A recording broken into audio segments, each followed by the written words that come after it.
We are recording. So, hello and welcome to another holiday edition of um, Call of Cthulhu.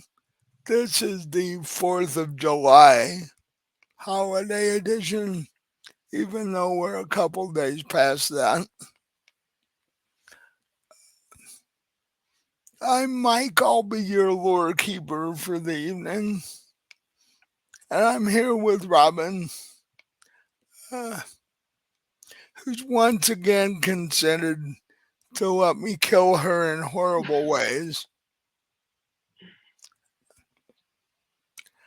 Um, so I will toss it over to Robin and let her tell you about her character and all that stuff.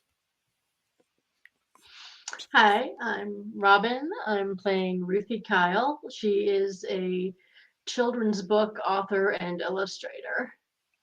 She's got a series of kids' books. So if she's got a series of them, does it mean she's fairly successful at what she does? Yes, yeah.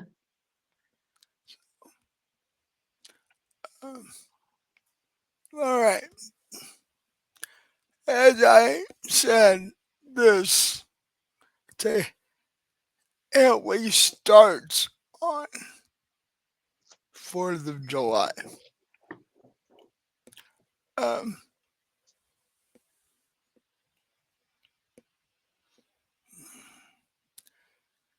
and it's a somewhat chilly 4th of July in mid state Massachusetts. Sometimes it gets really hot by then, sometimes it doesn't. This year has been particularly chilly and cloudy and gray, and uh, we, so as Ruthie gets up on the morning of the 4th of July, does she sleep in or does she get up at her normal time? What is her actual schedule looking like for today being a holiday? Well, she kind of works from home normally anyway. She doesn't get up super early, so she usually gets up around 10:30 or so, 10:30 in the morning. So she gets up at a regular time. Okay. Yeah.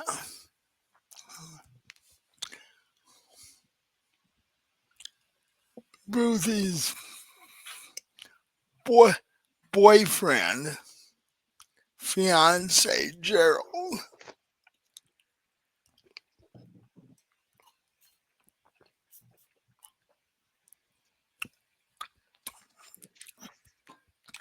being a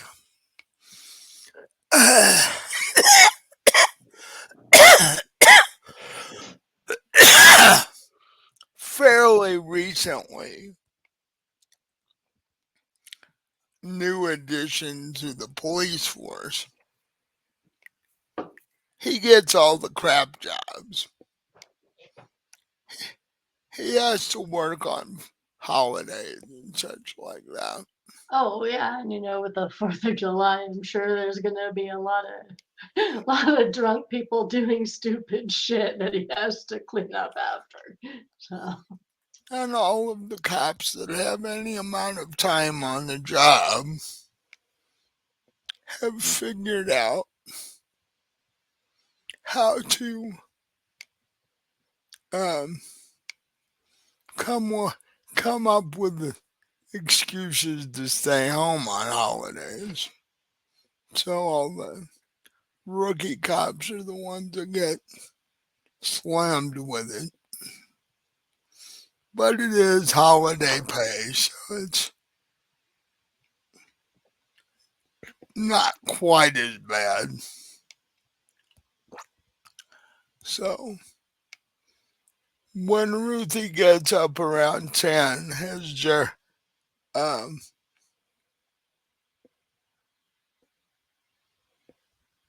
Gerald's probably at work already. Yeah.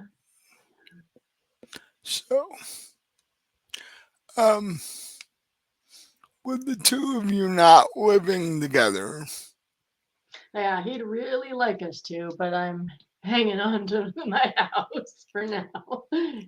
well, Well, it's actually my grandma's house.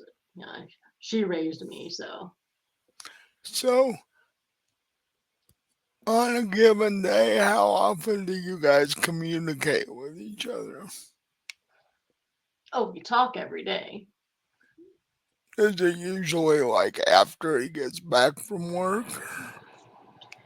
He usually calls me on his lunch break, just Hmm, check in, see how things are going. okay,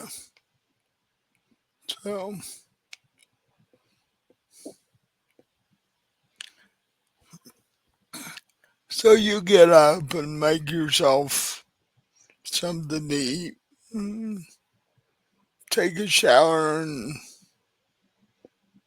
you're, you're like, this is 4th of July. I wonder what I want to do today. Well, I should probably go visit my grandma and she's in a home. She's Yeah, got Alzheimer's, dementia of some kind. So, I mean, and I try to visit her on or around holidays, even though whether she recognizes me or not is spotty yeah. at this point. Unlike her birthday and stuff like Right. that. Since she still owns the house you're living in, you don't really want to annoy the old woman, yeah, even if she doesn't remember who you are.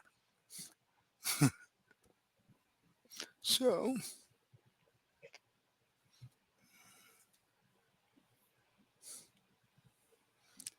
you, like I said, have breakfast, uh, take a shower, clean up. Now, does Ruthie have a car? Does she have to go? Yes. She does. Yeah, she does have a car. So you get ready and you go out and get in the car and head toward Arkham Asylum, which is the only place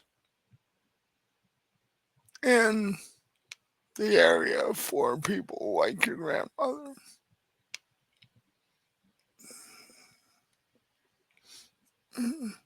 You get to after a little bit of driving, there isn't a whole lot of traffic because everybody's pretty much where they are going to by then. So you get to Arkham fairly easily and you park and walk up to the front gate and there's balloons and flags and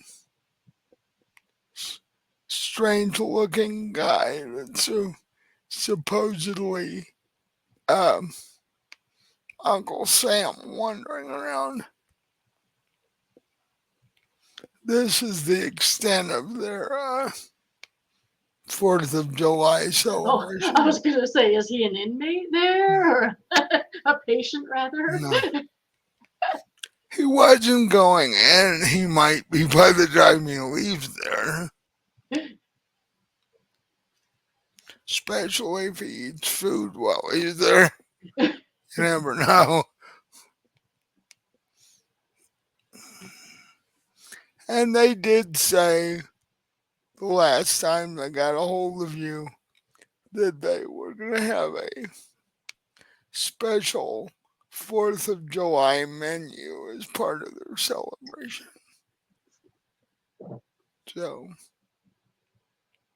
which is all, which is always interesting to figure out what they're gonna come up with. Right. So, but one of the orderlies that are sort of watching the people out in the yard lets you in the gate. Uh, you've been there enough times that they pretty much know who you are and who you're coming to see.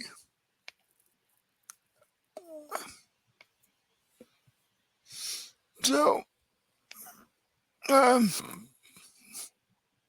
after you cross the yard, he holds the door open for you, and you stop at the window near the front door where there's nur- a nurse in uniform standing behind the window. She's like, "Hello, happy 4th of July. Who are you here to see?" Uh, Catherine Donnelly. This girl looks like she might be 21. So she goes down her list of patient names and room numbers and says, "Oh, here it is. Uh, sh- she should be awake. Uh, she's been a tad bit incoherent the last few days. So I'm just warning you that if she doesn't recognize you,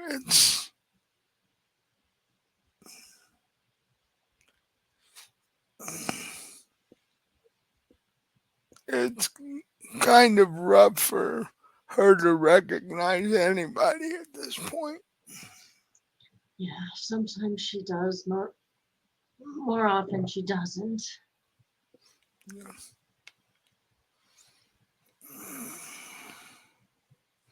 So by this time, you know what room she's in and you know how to get there because you've done it several times. But this place, no matter how many times you've been here, always strikes you as somewhat creepy because of the reputation of the place and the fact that almost wherever you go inside the building, you hear people talking to themselves, yelling at something, or just screaming. But it always seems like there's more people in here than there should be.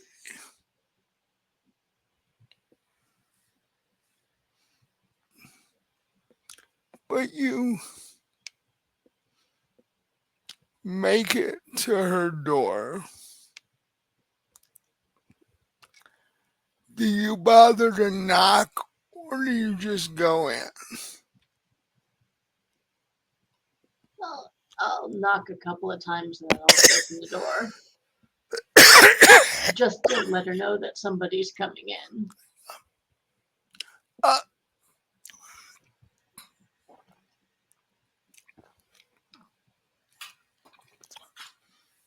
uh, you knock a couple of times you don't get a response. So you just turn the knob, open the door, and walk in.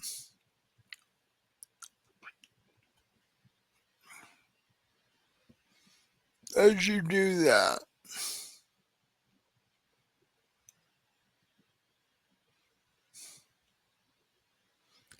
you see your grandmother sitting in a chair by the window, just staring out the window.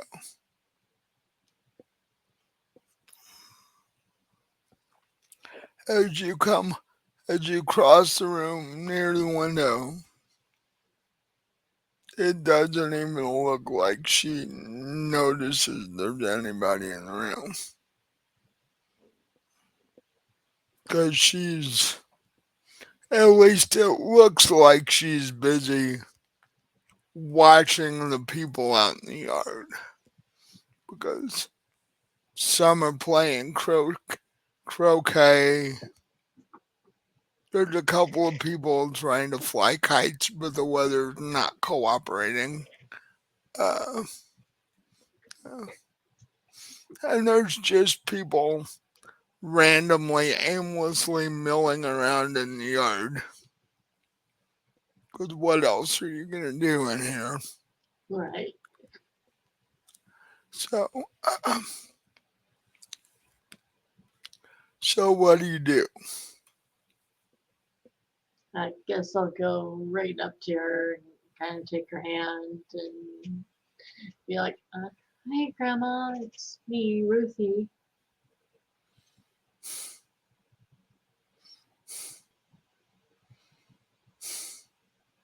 She turns her head and smiles, and it seems like for at least a couple of minutes, there's a flicker of recognition in her eyes as to who you are.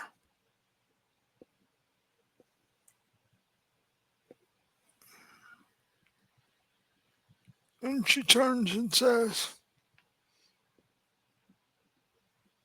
"Oh, Ruthie, it's you. Is it Christmas already?" Not yet. It's the 4th of July, Independence Day. Uh,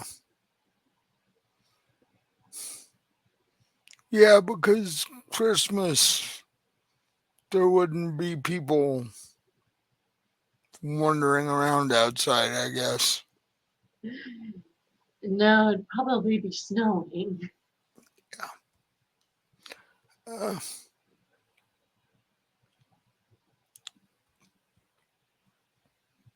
How are you doing? mm, hmm. I'm not sure. I'm not sleeping too well right now. And I'm thinking that's probably not much of a surprise here with noise and everything. Well, yeah. She says, it is always noisy here. I wish some of the other patients would just calm down. I, I'm sure the staff wishes that too, come to think of it. Yeah. Um,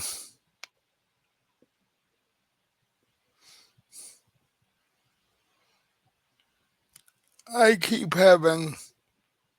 waking up in the middle of the night, having had nightmares. To be honest, I've had them most of the time since your parents died. Nightmares about what? Um, the crash, actually. But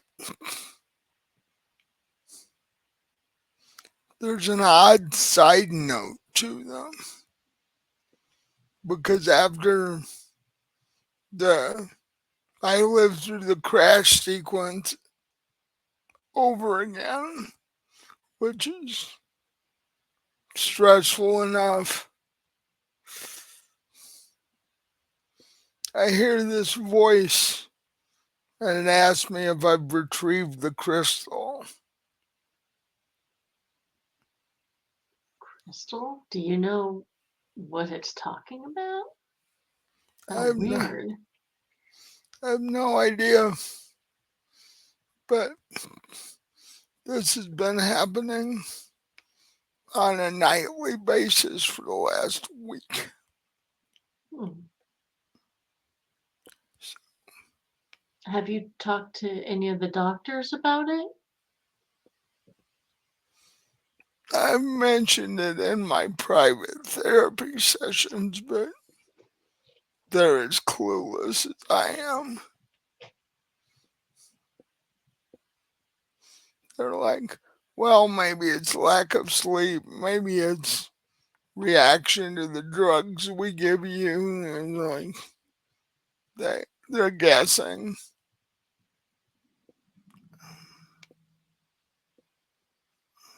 Well, it could be any of those, I guess.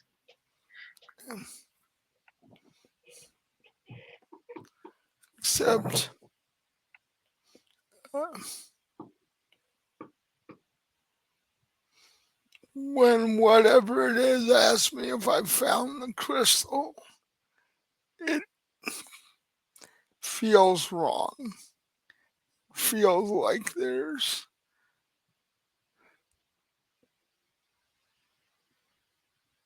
blood connected to it somehow.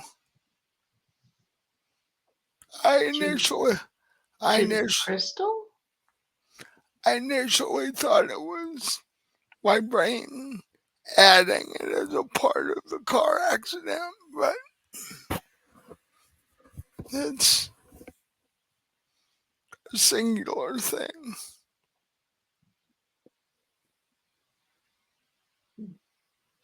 I don't have any idea. Um,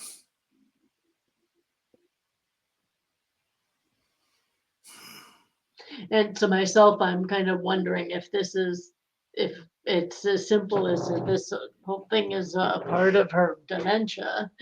yeah. And she stares for a second and goes, you're probably thinking what the doctors think.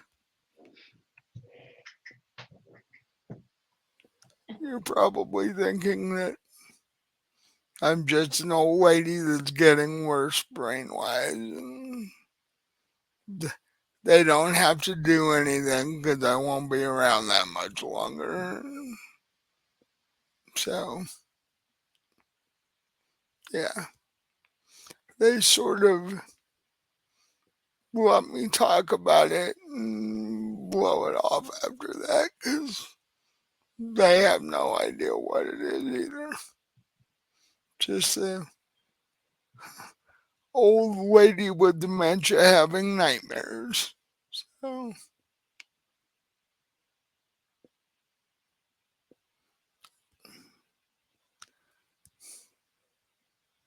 Are they at least treating you well in here?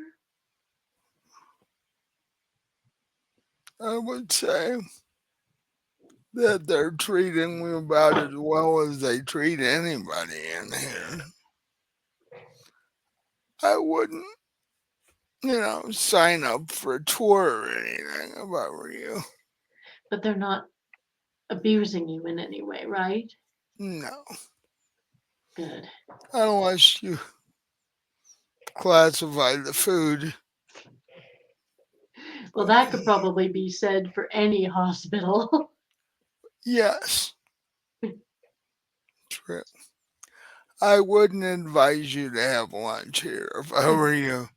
If I, if I had other options, I wouldn't have lunch here either.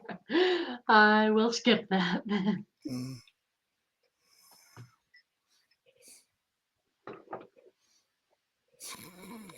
So, how's the boyfriend? Oh, he's good. He had to work today. I'm sure he'll have lots of stories about drunken, disorderly people by the end of the night. Probably. Yeah. So when are the two of you getting married?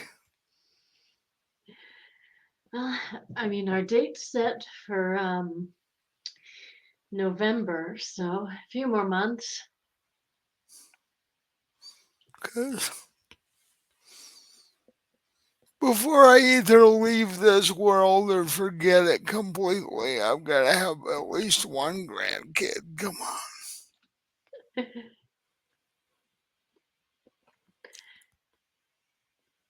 Well, I that's definitely something Ray's been talking about. With the wedding coming up and everything. So that's only 4 months away. How much planning have you done? You mean for the venue and everything? Yeah, your, We your dress and all that.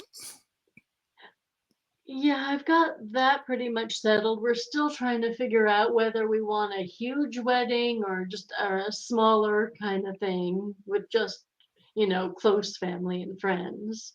Yeah. Does he have a huge family?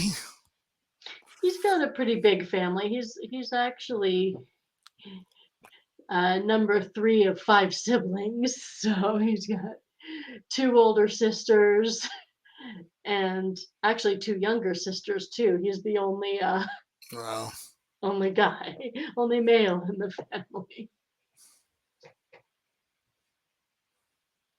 surprised he didn't run screaming. Honestly, he's surprised that he hasn't run screaming too at this Hmm. point. So have the four sisters ganged up on you yet? On me, well, Yeah. the youngest one loves me. Okay. The oldest one is the same with me as she is with her brother. She thinks she's mom. Oh God. Yeah, that's a little irritating, actually. Yeah. And the other two like me well enough. Okay. So you're None of them hate me, which is good. the only one you're actually gonna have problems with is the oldest one. Yeah, yeah. She's kind of kind of a control freak.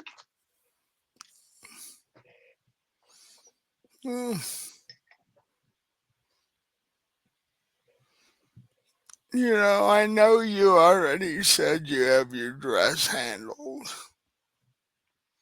but if you go up in the attic, there's a trunk with your mother's wedding dress in it. You kept it?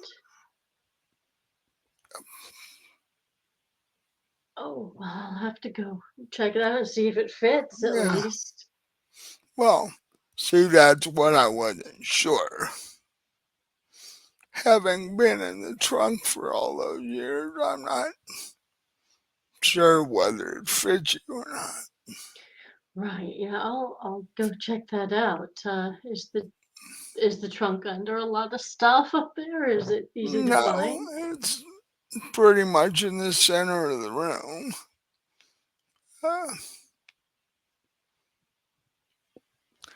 and your average bridal shop could probably make alterations if necessary. True. No, not saying you have to, but if you want to wear your mother's wedding dress, it's there. I'll definitely check it out. That would be kind of nice, actually, like having her at my wedding. Well, sad to say, but it's as close as you're gonna get today, probably. Yeah.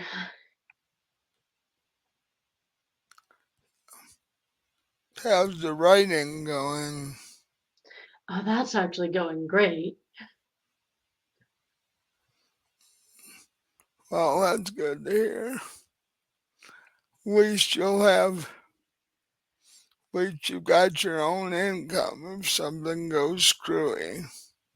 Yes. And I actually get letters in the mail from parents saying how much their kids love my books. So, That's nice to hear.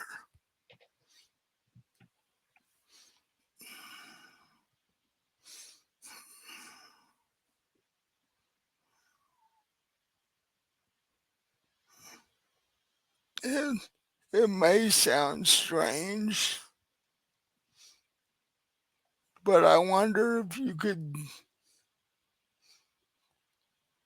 mention to Gerald about the crystal and no, he doesn't have to do anything official or anything, but because I don't want his bosses to think he's nuts or anything, but you could have him snoop around a little, maybe. uh, do you want him to look into my parents' accident and see if there's any tie to it that way? Is that what you're asking? Possibly.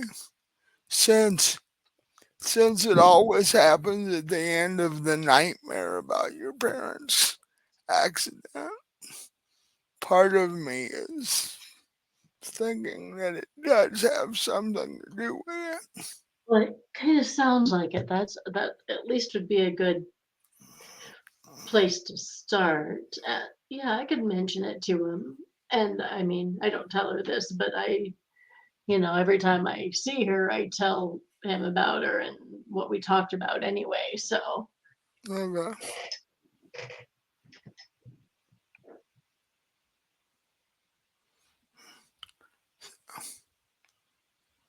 and he's met her himself. I've taken him to visit her before. Okay.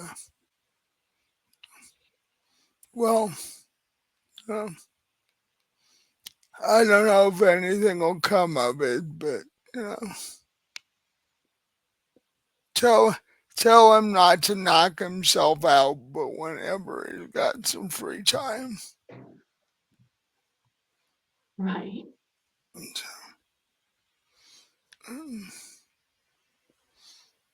And at this point, you hear a knock on the door, and a couple seconds later, an orderly walks in with a couple of pills in one hand and a glass of water in the other hand. And he's like, "It's time to take your pill. It's time to take your first set of pills for the day." Your grandma, your grandma uh, takes them, gives you sort of a side eye look, meant to be like, "Oh boy." Right. Great breakfast, thanks. And after she takes them and gives him the glass back, he's like, uh, "Lunch will be in a half an hour. I'll come back up and get you when it's time to go." And with that, he turns around and walks away, closes the door behind him.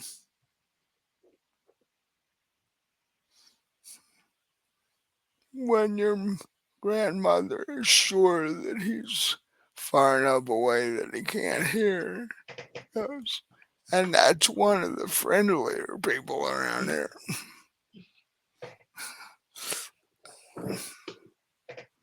Well, if lunch is in a half an hour, you better get going or they'll rope you into having lunch here. And they, then you'll end up in the hospital. Yeah, Eh, and I'll, not this one.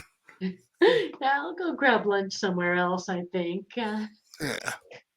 I'll see you again soon. Oh, and she says, if you think about it before the next time you come and visit, bring me a cheeseburger I could try to sneak one in. with, the fact that, none of the fast food places are anywhere. They're not even thought of yet. It's like, Right. uh, I could make one though. you'd have to make one and bring it to her. No. You get up and give her a hug and uh,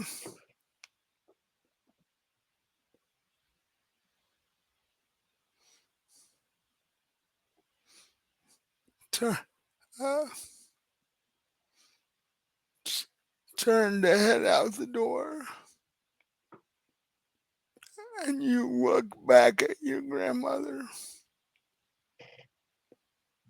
and she's immediately back to staring out the window like you never,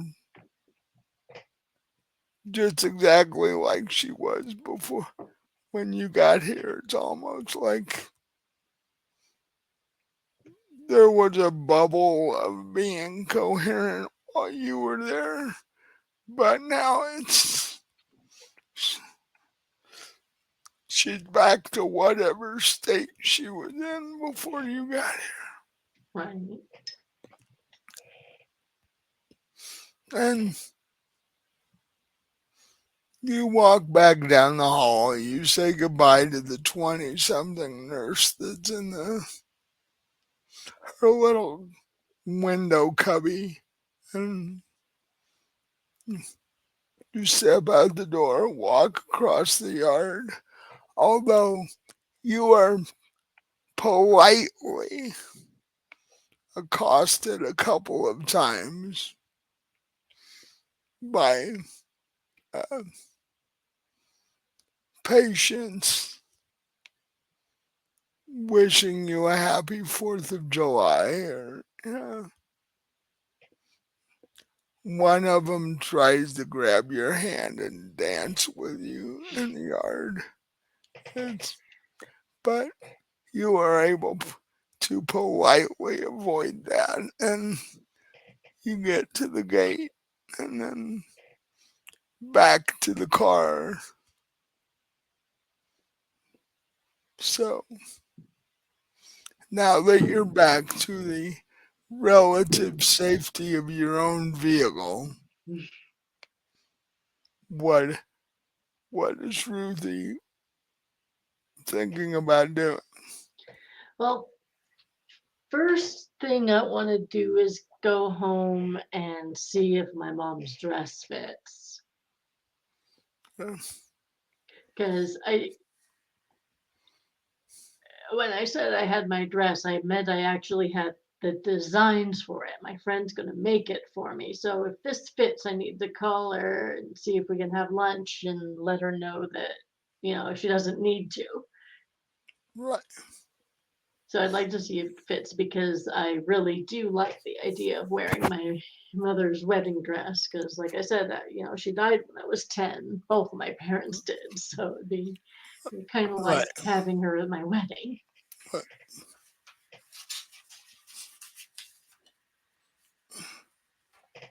Um, drop the book there. Um,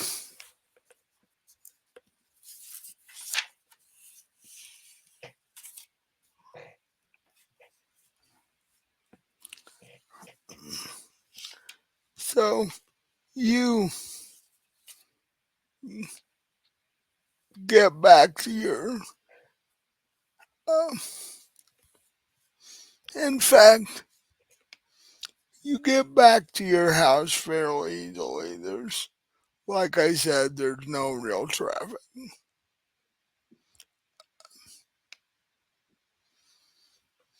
You live on your own in your grandmother's house. Where does Gerald live? He actually doesn't live too far. He lives, about 5 blocks away. So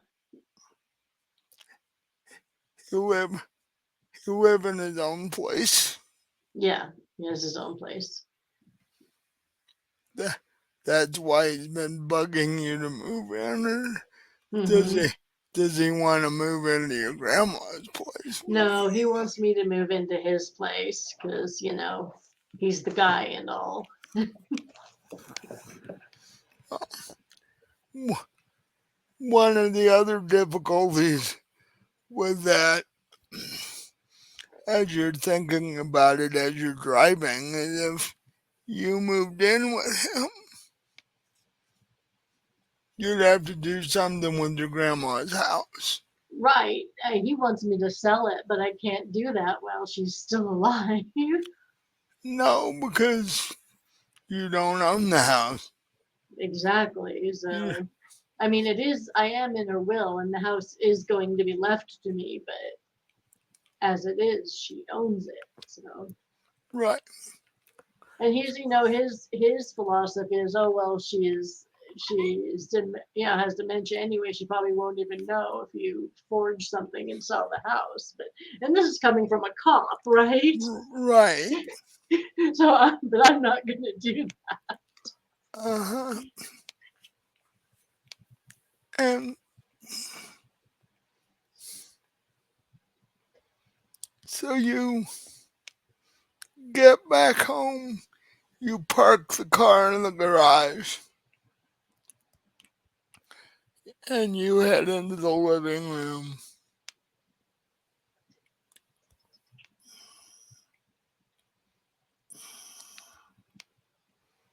And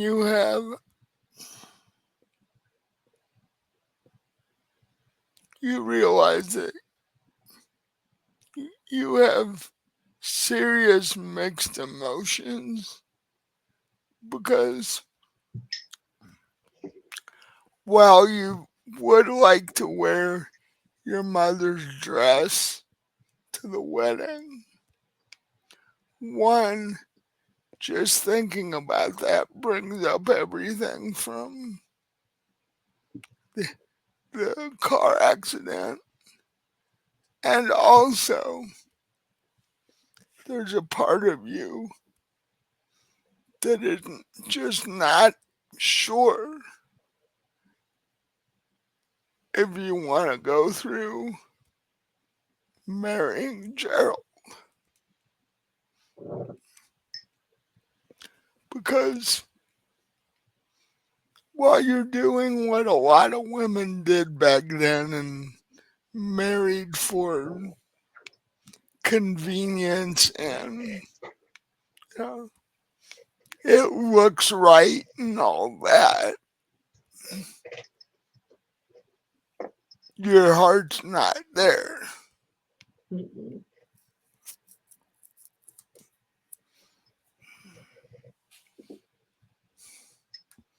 And while, you know, you like Gerald and you can passively fake it on a day to day level, the thought of being with him for an extended period of time and having kids and raising kids and all that is like, you know, Especially since being from a large family, he wants a large family.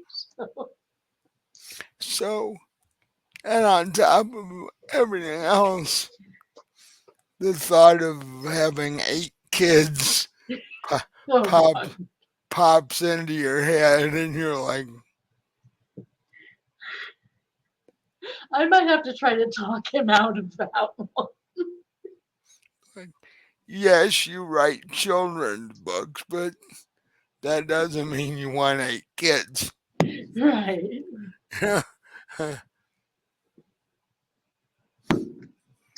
Oh, it's okay, buddy. Yeah, you're okay. Chase is way over the fireworks at this point. Oh, I was telling your mother today that people probably spend a lot of money on those, so they're gonna fire them off till they get done with them, which means it could be another couple days.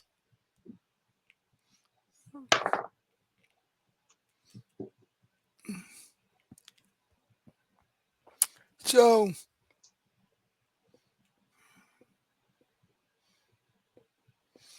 you put your purse down on the counter and you plop down on the sofa for a few minutes, and you're sitting there trying to figure out how in the world are you gonna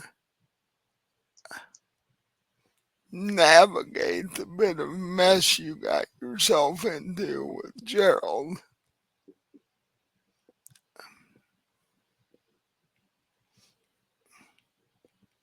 And then you head up to the attic and you open the attic door and it creaks because nobody's been up there for since you were probably 12. It's the last time you remember going up there. Yeah, well, I wasn't really allowed to play around up there, so And like my grandma always told me there were probably black widows. That's how she kept me from going up there. So that's kind of in the back of my mind too.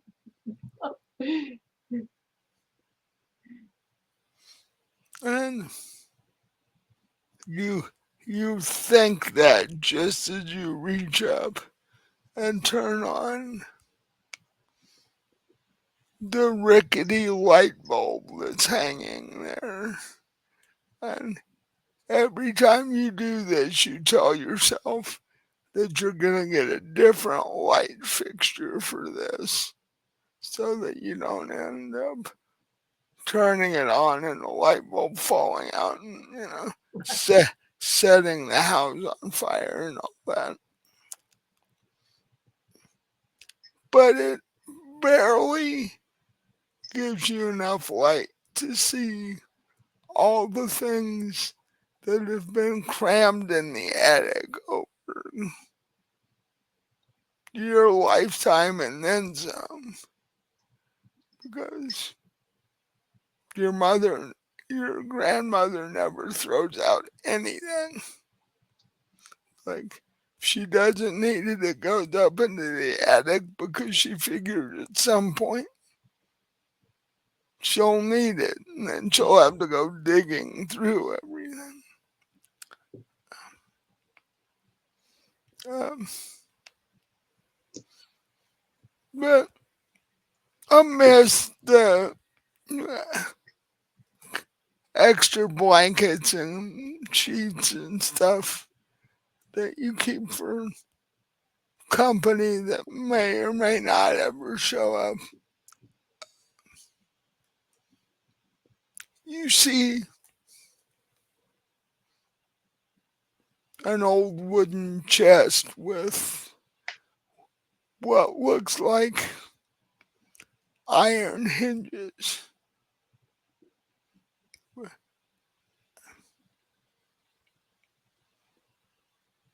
And once you move all the blankets away and wipe the dust off of it,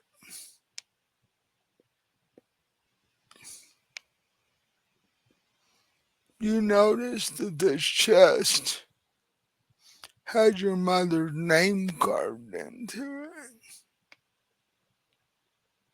This was not only your grandmother's chest at one point, it belonged to your mother. Um,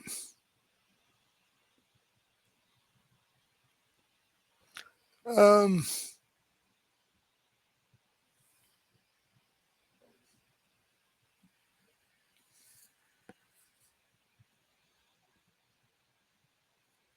I always have to remember what what the skills are in this game. Um,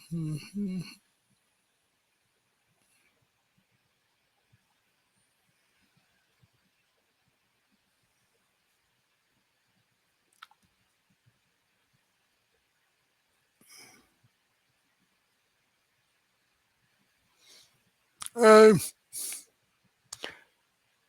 you reach down and try to open the chest, and you immediately find out that it's locked.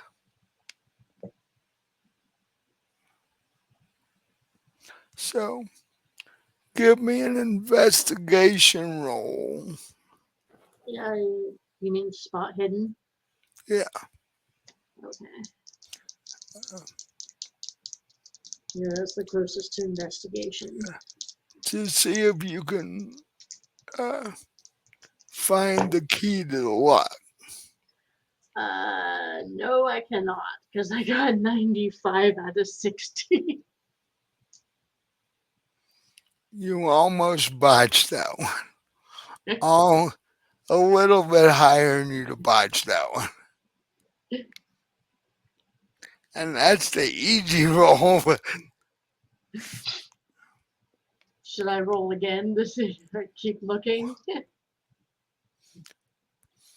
Are you just moving around the room looking for this key? I'm looking kind of in the vicinity of the chest. Yeah, give me one more try at that. Okay. Okay, that was 40 out of 60. Out of 60. Yeah. So you search around for a bit.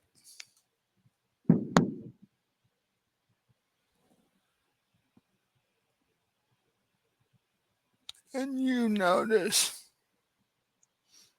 fairly close by to the trunk itself, you see a mannequin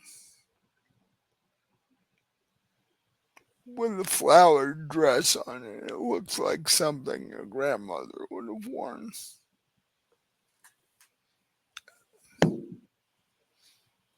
And you notice that there's a small pocket about waist level.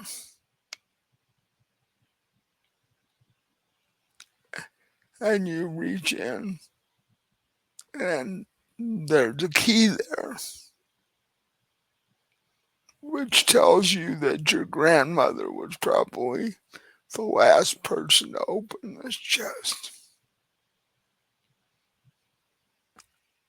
Do you have any points in locksmith? No.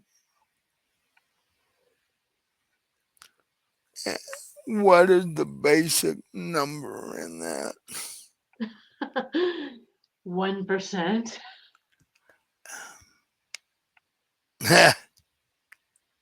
Yeah, there's no way that's gonna happen.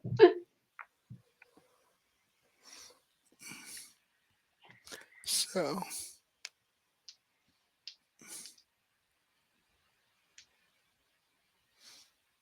you basically put this key in the lock and try to turn it. It sticks. It won't go anywhere.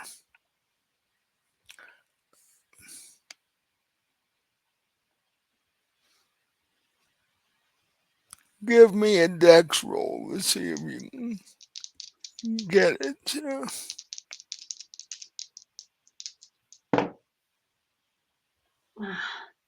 91 out of 80. And you are going in the dice jail. and I'm finding another percentile dice. The first of many by the end of this night. Yeah. Uh, so you're standing there or kneeling there, struggling with this key.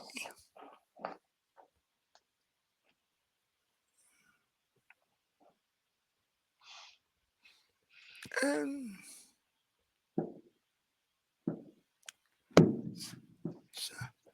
uh, Oh, you're okay, Dougie. uh, are you going to keep trying or are you going to come Yes, up? I'm gonna try one more time since I changed my dice. Okay. Yeah. Give me a dex roll. Okay, that's 21 out of 80. With some amount of work. In fact, by the time you get the key to turn, you're actually starting to build up a sweat. It, it was that much of an effort to get this key to turn. But you do, and you hear a large click. And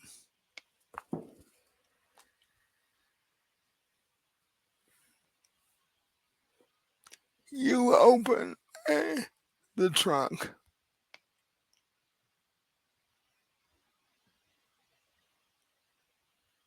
And there are only two things in this trunk: a photo album and what you assume is your mother's wedding dress. And this photo album is quite large.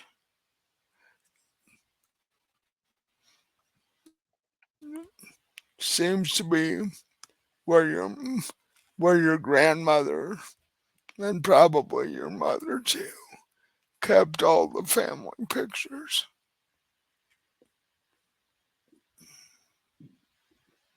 So, do you move that and just pick up the dress, or what do you do?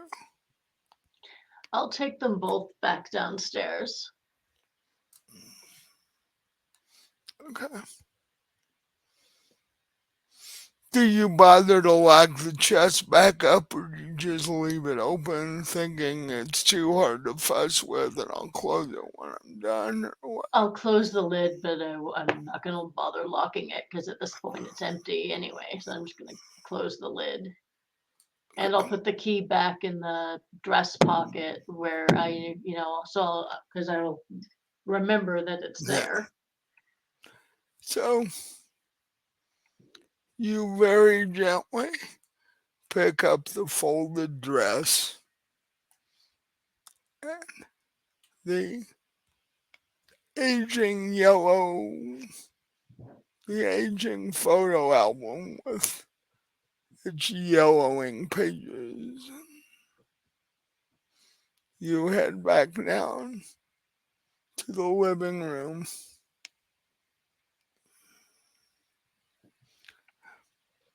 and you place these things on the coffee table. So, I'll take the dress into my bedroom and try it on. uh, so you move the photo album aside a little bit. Take the dress into your bedroom. Um,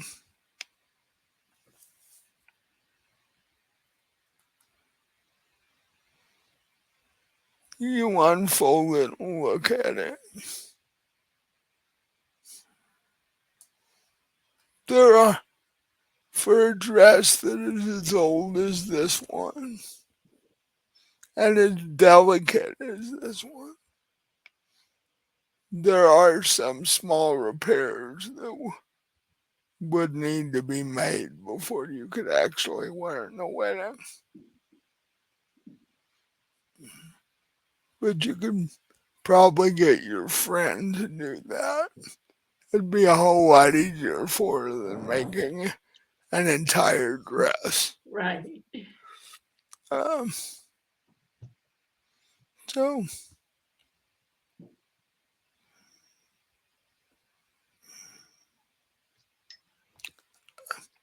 give me a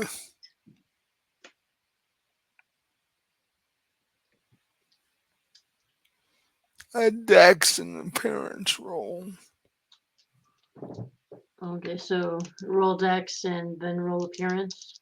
Yeah, Okay, so oh, dex just missed. It's 87 out of 80. And appearance is 22 out of 60. so now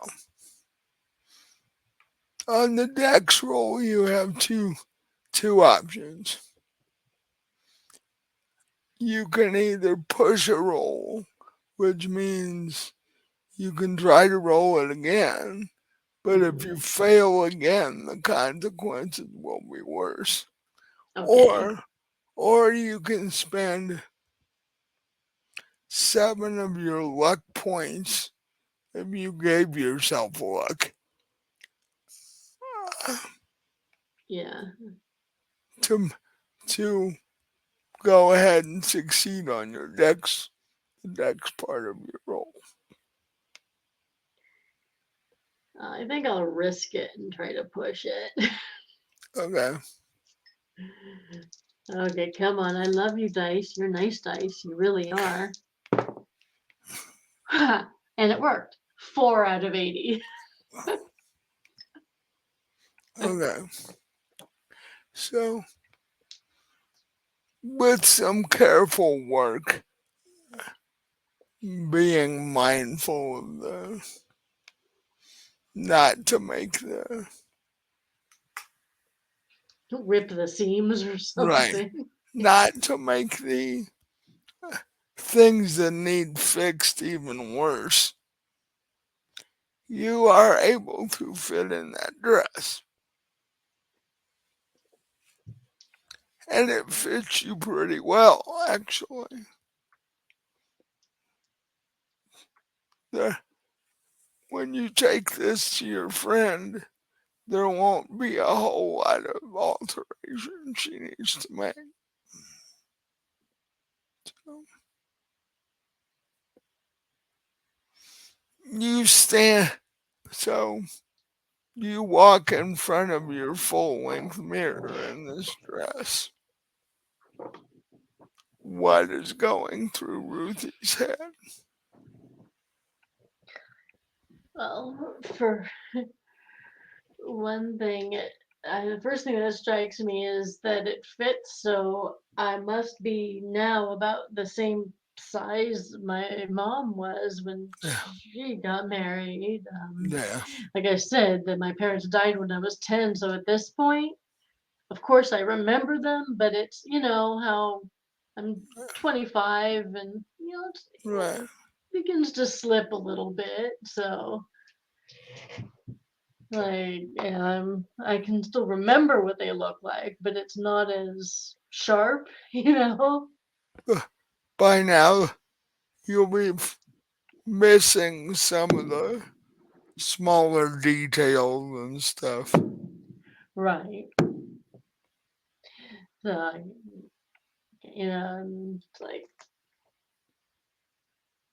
so I think I decided that I'm gonna have Anna fix the little things that need to be fixed. I'll wear this at my weddings. Okay. So,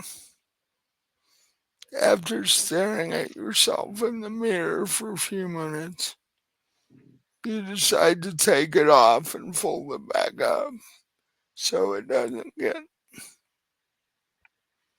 any more damage to it. Right. And you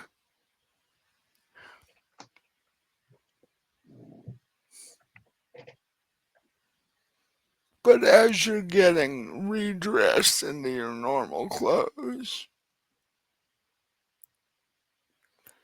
the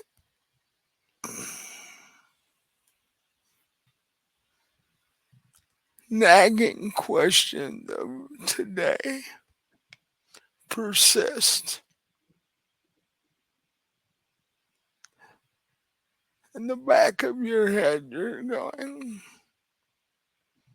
is this crystal thing a real thing or is it something that your grandmother made up? Because even if she did, she would believe it to be true. Right. And I'm thinking that's probably it, that it's just some, symptom of her dementia.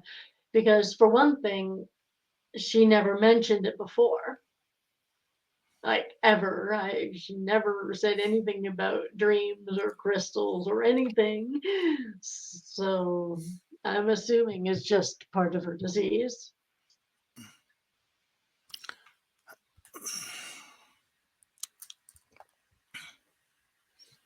And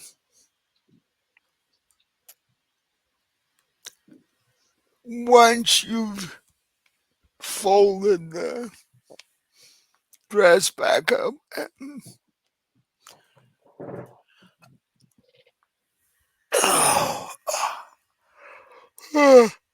excuse me. Um, are you gonna take it to your friend today or Yeah, I'm planning on. I'm gonna call her and see if she's available to meet for lunch, and then I can bring it over and go over that. Because I mean, it's July 4th, so I'm assuming she's off work today. yeah? So So I'll call her at home. right before you're about to do that, the phone rings. Well, since I'm right here, I'll pick it up like on the first ring. Hello. Um, it's Gerald. As you said, he called about every day at this time Hmm. to see what you're up to and make sure you're okay. And,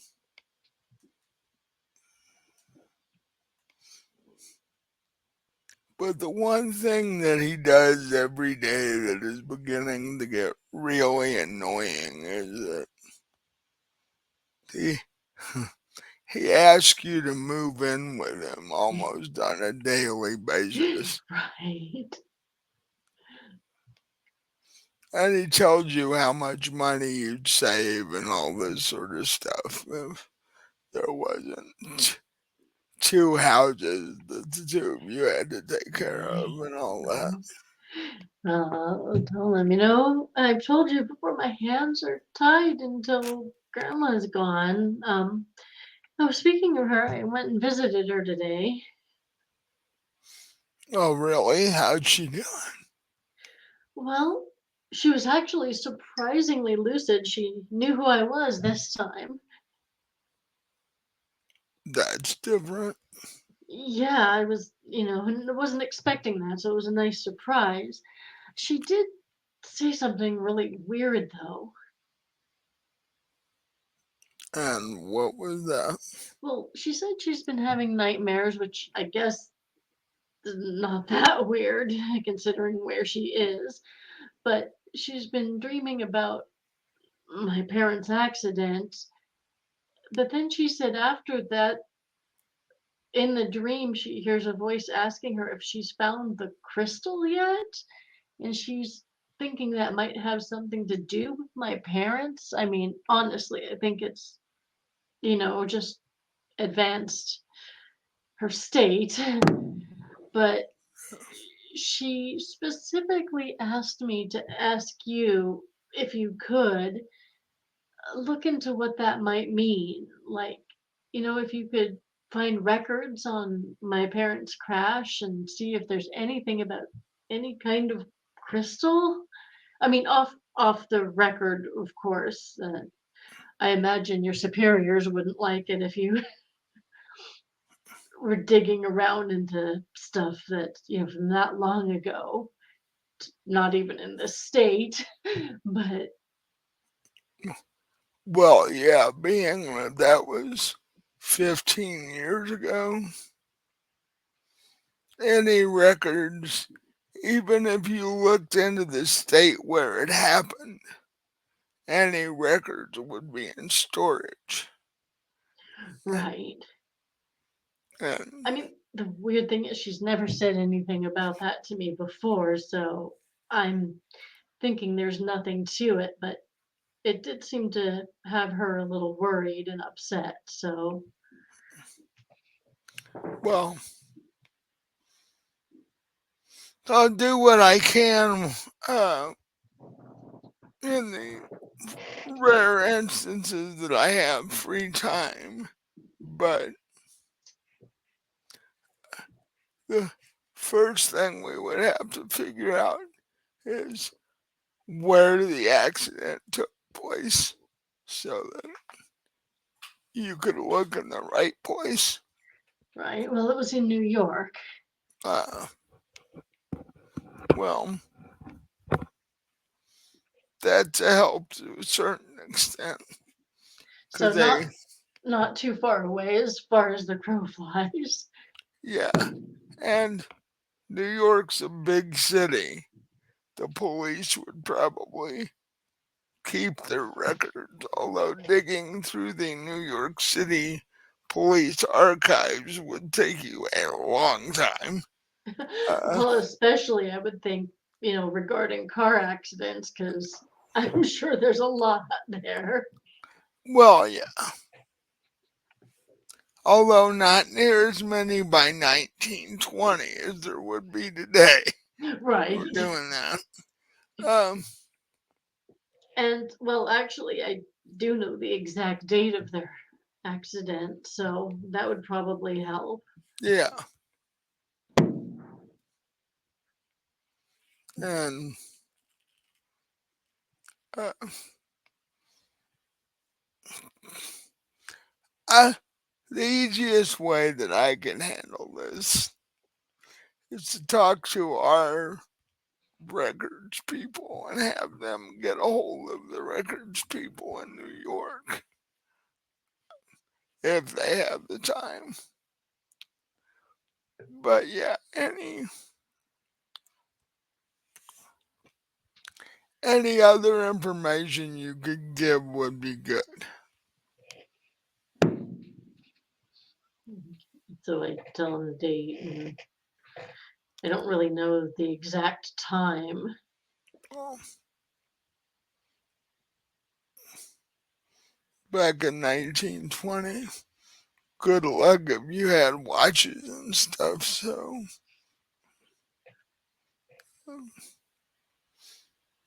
And I was 10 years old at the time, right, so. yeah. So you wouldn't have had one even if grown-ups did. And I wouldn't have, like, paid that much attention to that sort of thing anyway. I just lost both parents, so. Right. You were basically in shock at the time. So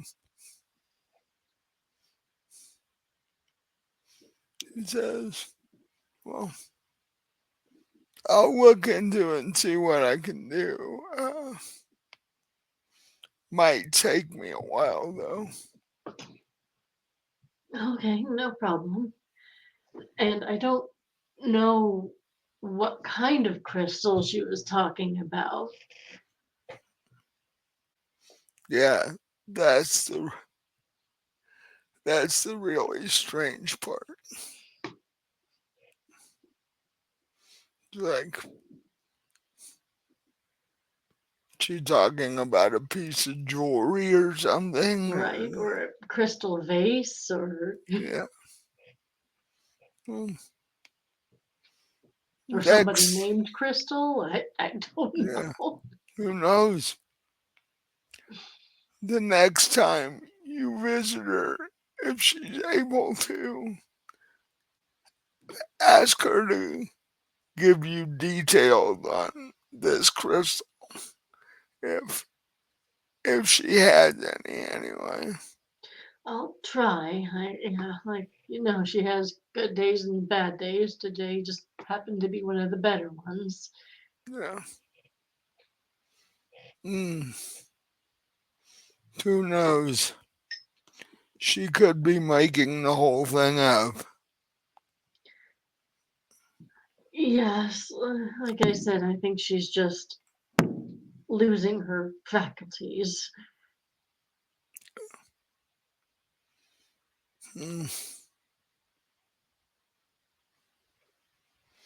well, uh, my lunch break's almost over, so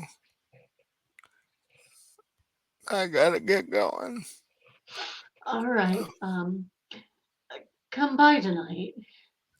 Well, I was gonna ask you, yeah, if you were free tonight.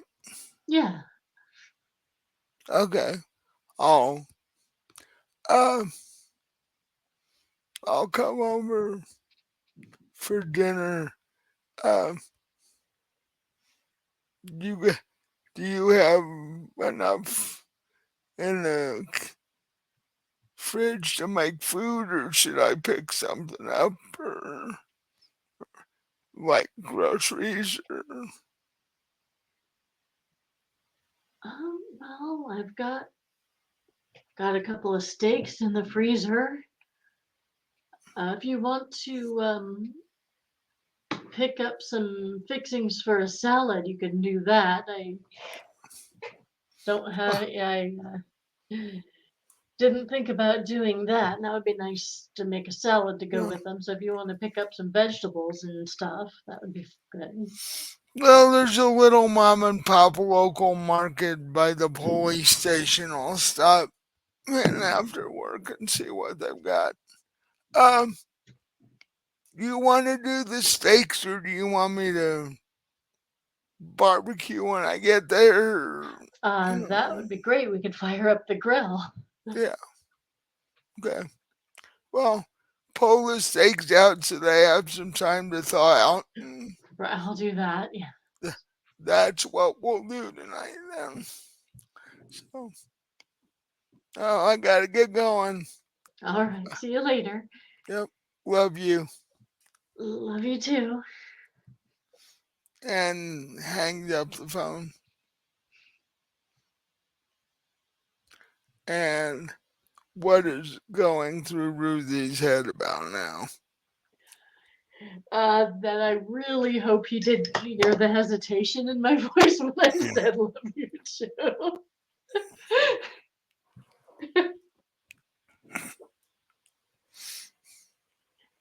Because, like you said, like I do like him as a friend, Right. And and if, I have actually, thought about telling him the truth, but decided against it. well, if you weren't madly in love with Anna, Gerald's not a bad guy. Right. Most other women would be like, that works. Except the one problem is he's a cop, which means you, know, you may end up being a widow sooner than you think. Just from the cop's job, not, Right. So, but you hang up the phone and you're, you notice that your stomach's rumbling a little and you think to yourself that it's be a good time to do lunch. So you call your friend and it rings a couple times and then this very soft, light, if you could call it, voice answers the phone. Hello? Oh, hey, Anna, it's Ruthie. I was wondering if you wanted to get together for lunch. Um, well, being the 4th of July, I am free and I haven't made lunch yet, so um, yeah, we could do that. Okay, great. So I'm Wh- thinking most places are probably closed today, like restaurants and stuff. So, Um, yeah, but sort of odd, but you could go on the campus because even though it's a holiday, it's the middle of summer term. So there are college kids around, which means the restaurants and coffee shops on the edge of campus that cater to the kids are still open because there's a fair amount of kids for summer. So right, so I'll suggest that. she says that works. There's a couple decent places near campus. Okay, and I'll tell her, yeah, I have a proposition for you, actually. She says, "Oh, really? That could be interesting." Well, I talked to my grandma today, and she mentioned that my mom's wedding dress is up in the attic, and as it turns out, it fits me great, but there's a few little things that need to be fixed, and I was hoping I could show it to you and you could see what you could do with it. Mm, yeah, I could do that. It So would, it'd be a little easier than making an entire dress. yeah, that's what I figured. So I'll bring it along and see what you think. Okay, so uh, we'll meet. Uh, what sort of food are you wanting? Oh, anything. I mean, if there's just like a little diner or something, we can. Well, yeah, there is one of those. That'll work. Okay, I'll I'll meet you on the edge of campus and we'll go from there. All right, Mm, about a half an hour. that works. Okay, see you then. All right. See you then. And she hangs up the phone.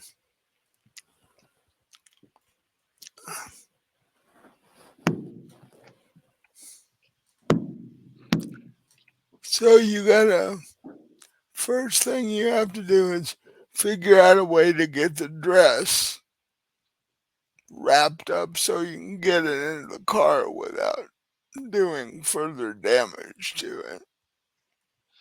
I'll see if I can find like just a box to put it in. Like, see if I have any uh, empty dress boxes or something that I might have saved. Okay.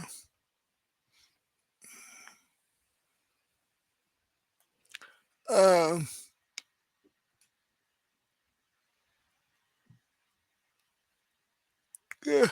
give me an intelligence roll to see if you can remember one. 81 out of 60. My dice aren't liking me too much today. Uh, you think for a second and you really can't think of anything. So I guess I could go in my bedroom and just like start looking in my closet and see if I can find anything. Yeah. So go into your you go into your bedroom, into your closet, Give me a spot hidden roll to see if you can find a box that'll work. Okay, that's 64 out of 60, so I barely missed that one. So I guess I could look under the bed instead of in the closet. Yeah, you can look there. Okay. Oh, no, that's even worse. That's Hmm. 84 out of 60. So I guess I don't have anything. So, after looking around, you're finally like, you know what? I just put it in a paper bag that's under the sink in the kitchen. Like, could you guys, you save your paper bags from shopping because you use them for uh, basically for trash and stuff like that. And you do, in fact, have several of them under the sink. So you grab one that happens to have handles on it, and you, as gently as possible, shove the dress into the bag and head down to the garage and jump in your car.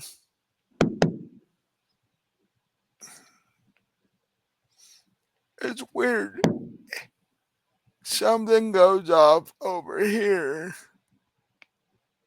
I hear it louder from where you're at than I do out the window. Uh, that's kind of strange, but Yeah, it's pretty loud. Chase is laying here with his head under my chair. He's not liking this. yeah.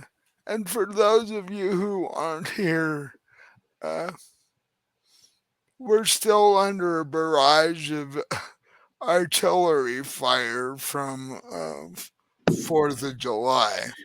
Yeah. So, um, so you know, the traffic gets a little worse. It's noon and you're headed toward campus, so things are a little heavier, but not bad. And you park in the parking lot on the edge of campus, and you see your friend Amy standing there waiting for you. Anna. Anna, sorry about that. Uh, she's like, she says hello, and the two of you hug, and she's like, I don't remember the 4th of July ever being as gloomy as this is. I know. Unseasonable cold weather for summer. Yeah. So she steps back, and you get out of the car and you grab the paper sack and close the door.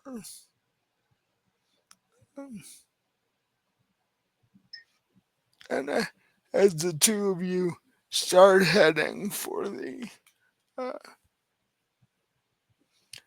Miskatonic Diner, she she looks down at the bag and goes, "Oh, is that the dress you were talking about?" Yeah, I hand it to her. As you're walking, she looks at it and prods it a little bit and goes, there doesn't seem to be anything major wrong here. It should work. Yeah, I mean, There's I think the there main problem is it's been in a trunk for 15 years.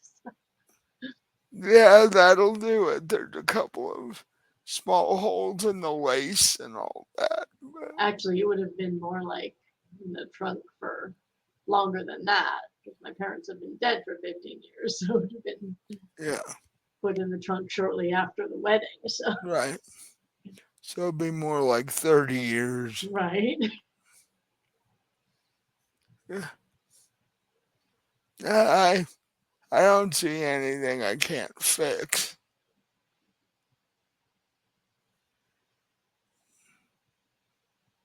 I'll get started on it tomorrow. That way you'll have plenty of time. Oh, thank you. Although, I've really got to ask you,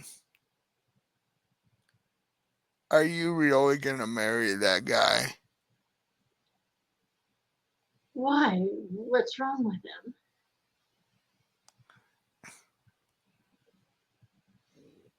Uh,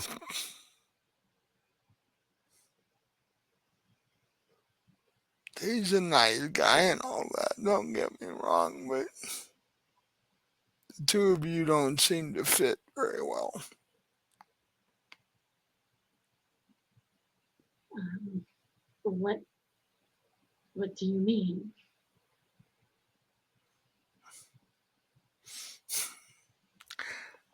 Uh,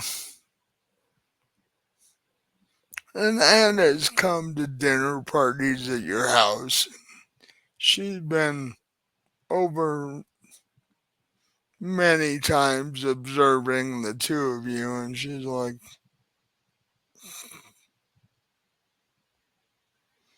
I've been at your place. The energy in the room when the two of you are in the room,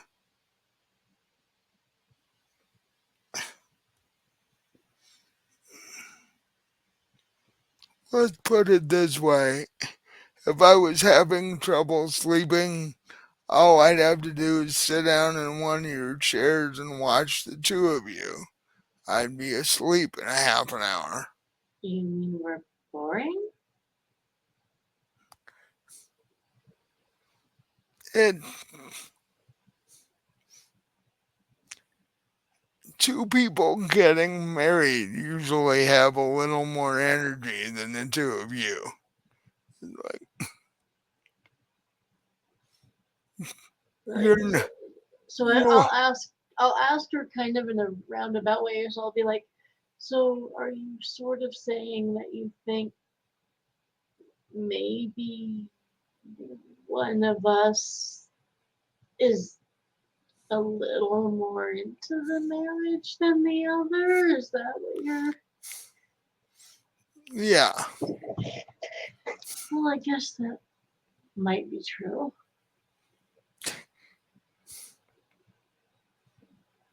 Anybody can look at him and see that he wants this more than you do. It's that obvious. Yeah, Well, but then again, I've known you longer than he has. yeah, I mean, well, like it's not that I don't like him. Like you said, he's a great guy. I just, I guess I just don't. I mean, yeah, he's more into me than I am into him. It's true, but I mean, people,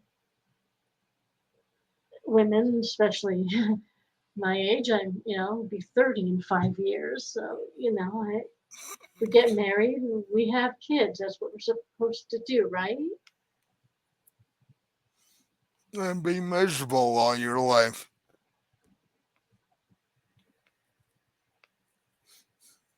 Yeah, I guess so. But I mean, the alternative's really not an option. There's it's there's something and I can't tell you.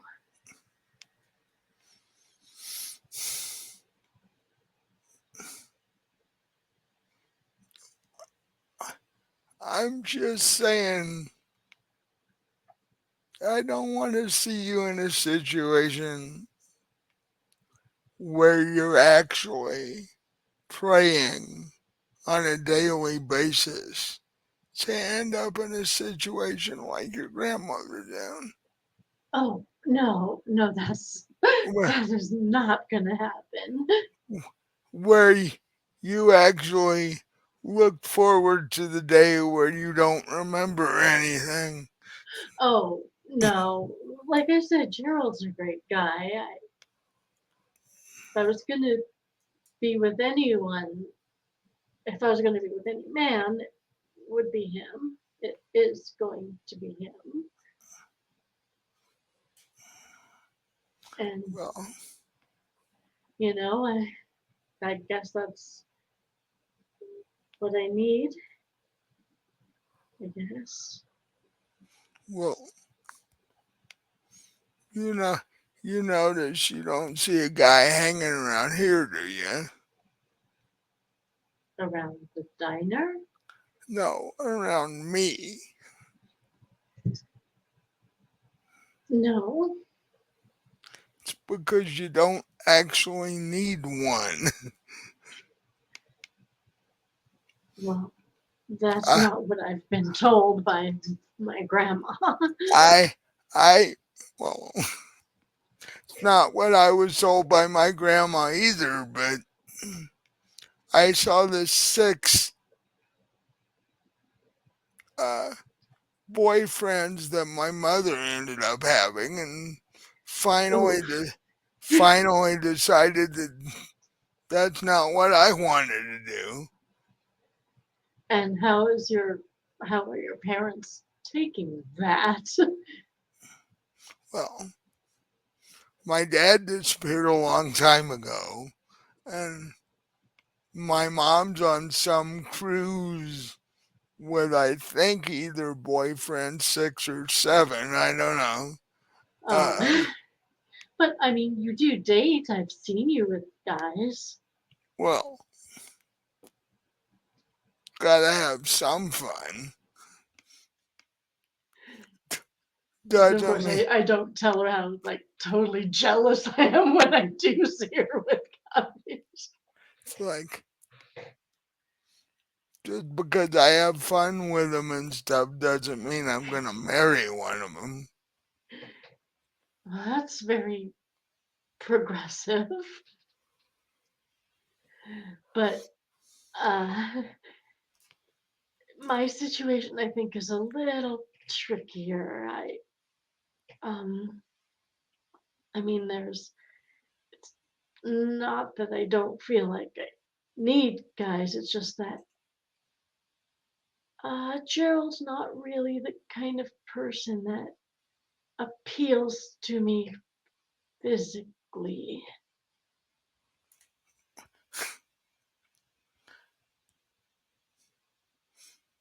Eh, anybody looking at the two of you can see that. And I'm thinking to myself, can anybody looking at the two of us figure out why that is? And I'm hoping not.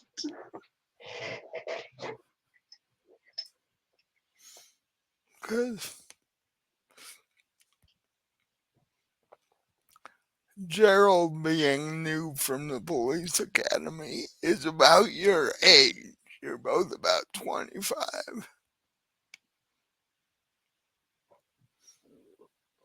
And he does have a tendency, like most cops do, to end up at the bar at the end of a long day. But yeah, for reasons that he doesn't understand, doesn't want to understand, or is just ignoring. See, he's under the same impression that you are from the guy's side, which is you've got a good job, you've got a good house, you've got a, things are looking pretty positive. He's like, I should find a girl and get married. That's what, mom and dad tell me to do. So that's where he's at.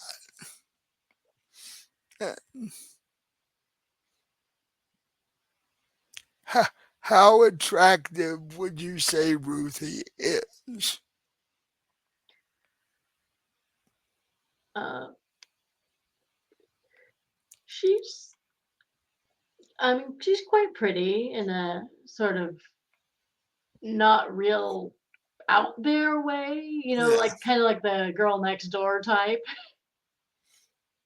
Which, what Gerald is thinking is, you're quite pretty. You're not overly pretty to the point where he'd have to worry about you playing around on him. And Right. he's like, that works for me. Yeah, I'm following in my family. I'm gonna be a cop. I've got a pretty girlfriend. It's all looking pretty good here. And so he's like, I don't know why she put the wedding off till November, but whatever. So he's all into this, Right. and Anna's going, And like I said, I've almost told Gerald the truth a few times just because don't really, I don't want to hurt him. See, that's part of it too. It's like, yeah, I don't want to be miserable, but I also don't want to hurt him. And also, like, I don't want him to, hate me. oh yeah.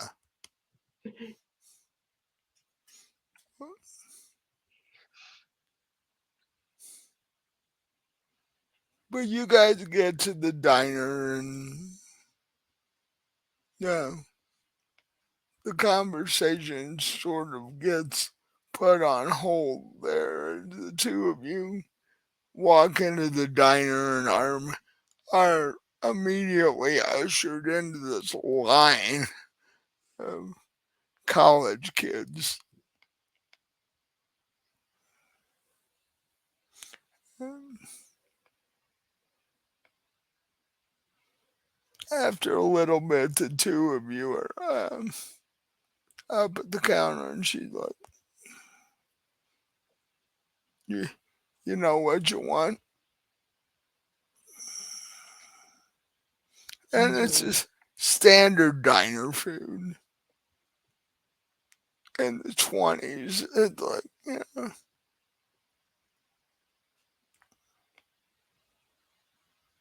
and boy, do they have some odd names for things.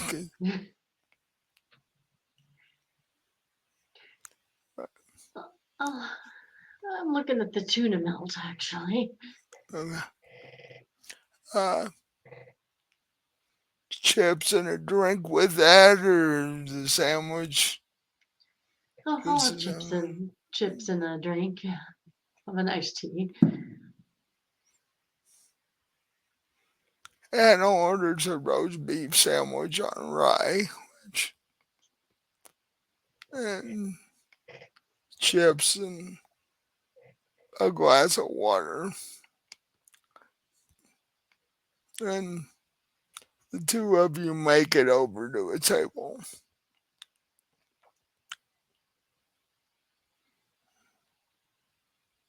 And you're basically just looking around at all the college kids that are chattering to themselves.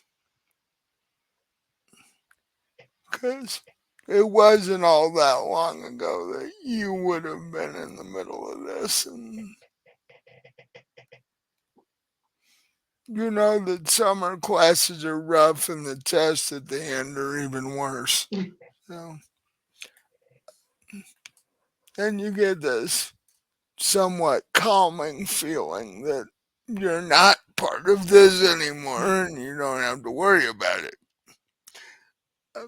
About that time, the waitress comes over carrying your drinks and your chips and your sandwiches and puts them in front of you and goes, "Hope you enjoy your lunch." Heads back behind the counter.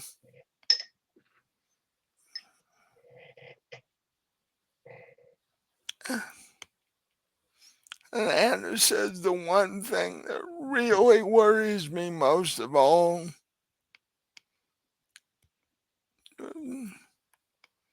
you end up marrying Gerald and then he gets killed in the line of duty, and you know, you've gone through all this and it's just more trauma. It's like, you know, Oh, I know. I've thought of that myself. It is a risky profession, and I do worry about him. and him being a newbie, it's like, you just never know. And Right? He could make a mistake, or I do something rash. Although he's not really an impulsive person. well, yeah. Eh, if you were madly in love with him, I would say go ahead and risk it. But since we both know you're not, Is it uh, really that obvious? Really? yeah, Damn. I try. I didn't think it was. I try not to let it be, but I guess I'm not that good of a liar. in fact, I'm surprised that he hasn't mentioned it by now. He hasn't. Maybe maybe he doesn't notice, or maybe he doesn't want to know. The truth is, I really don't think he does. I don't think anybody wants to know. I don't think you want to know, Anna.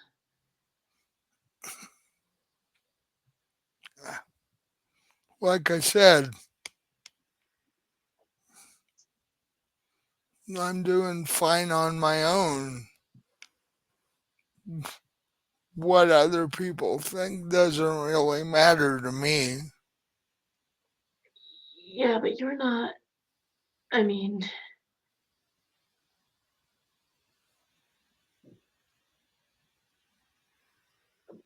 it's normal to want to be alone, right? If it was something that wasn't normal, then that's different.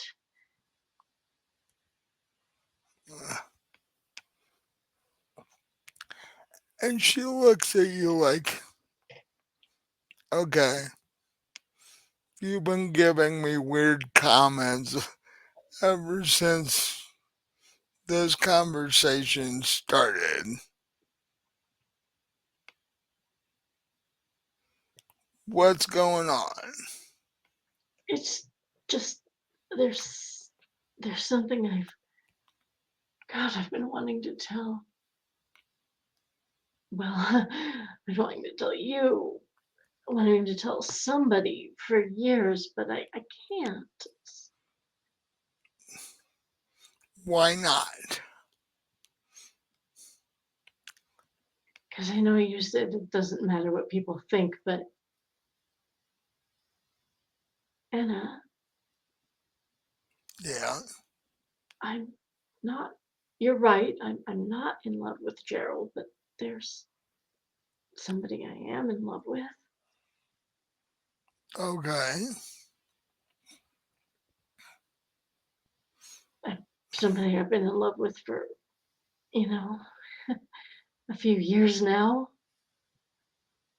since I met them here at the university. Yeah, and And I and I kind of look at her, I'm like, and it's you. and she she basically stops for a second. Luckily, she was in between bites of her sandwich. Oh, good, I didn't kill her. I didn't make her choke to death. Um,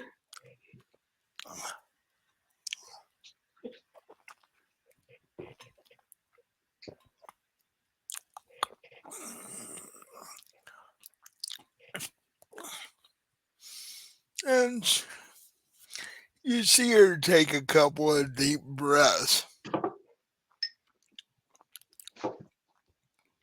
Okay, well, I'm honestly got to say I wasn't really expecting that. Uh, I don't know why you would have been.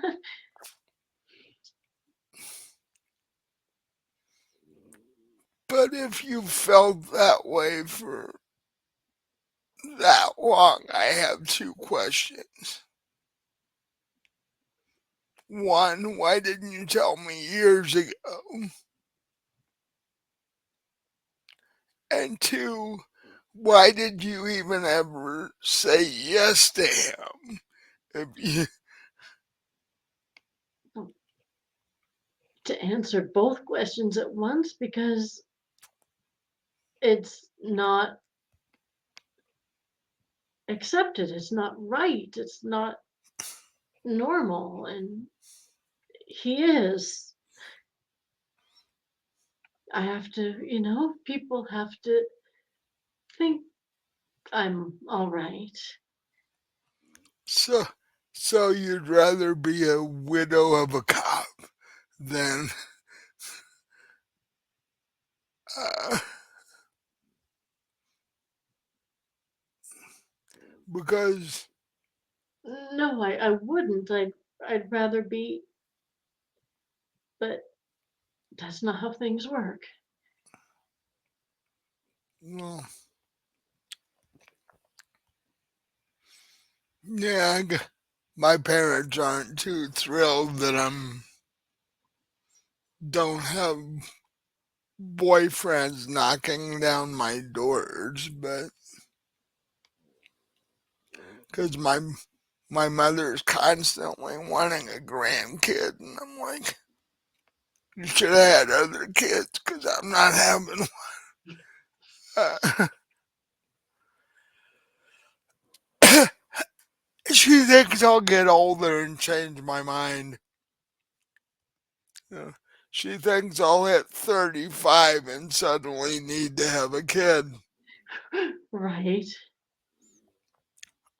No.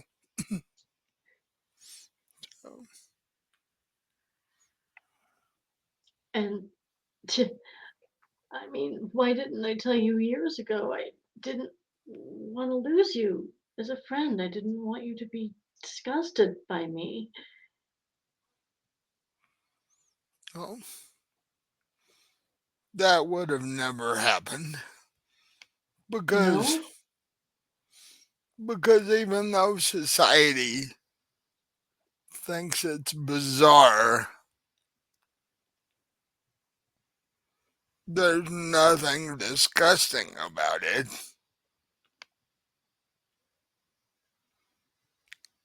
Uh, we've been friends for years.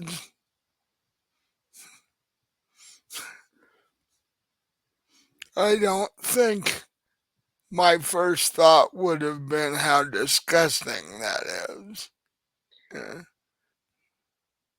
Well, that's a relief. I didn't. I was just afraid. And I mean, I thought of telling Gerald, but can you imagine how he'd react?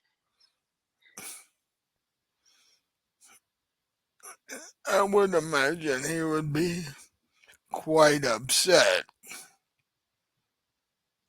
because it sort of would blow away his perfect little picture that he's got working at the moment. But at the same time, I have been lying to myself ever since I said yes to him. So I've been lying to him too. So I guess Yeah. I guess I should tell him. It's either that or praise that he gets shot, one or the other. Well, I'd rather that didn't happen. Because those are the those are the only two ways you got to get out of this. Yeah. Well, maybe I'll have a talk with him tonight. Um, has he done his normal lunchtime phone call for the day? Yes, right before I called you, actually. Yeah.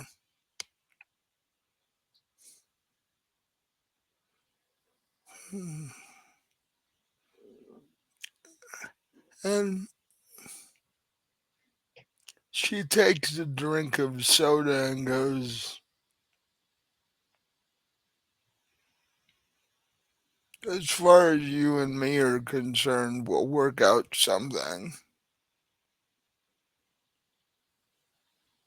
I am a little surprised. I'm thinking that sounds a little more hopeful than I'd expected.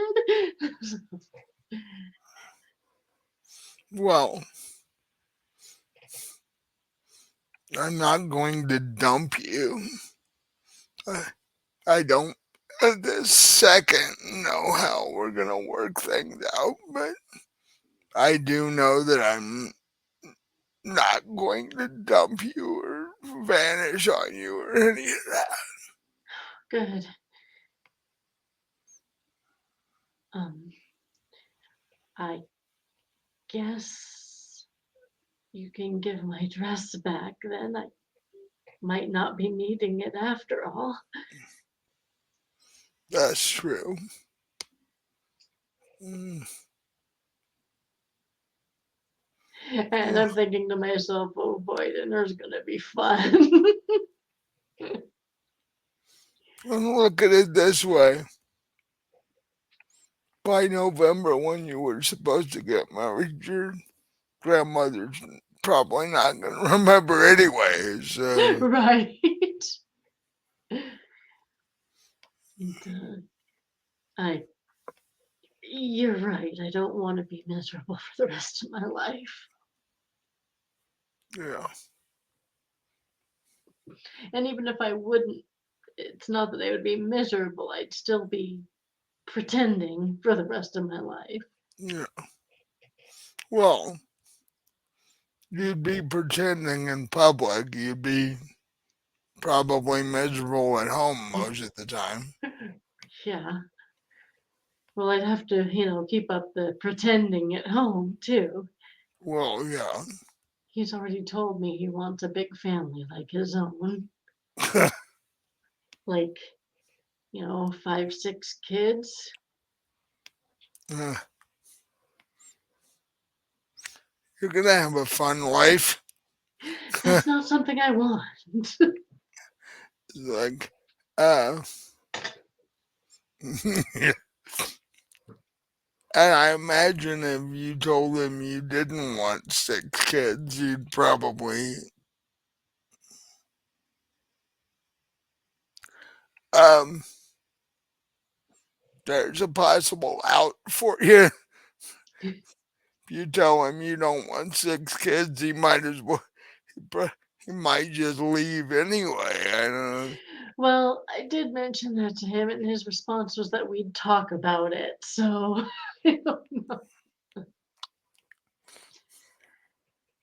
but I guess I might as well just tell him the truth. And if that means I end up with a hot steak in my face tonight, then Wait till after dinner just to yeah. be safe. Wait till the grill's not hot.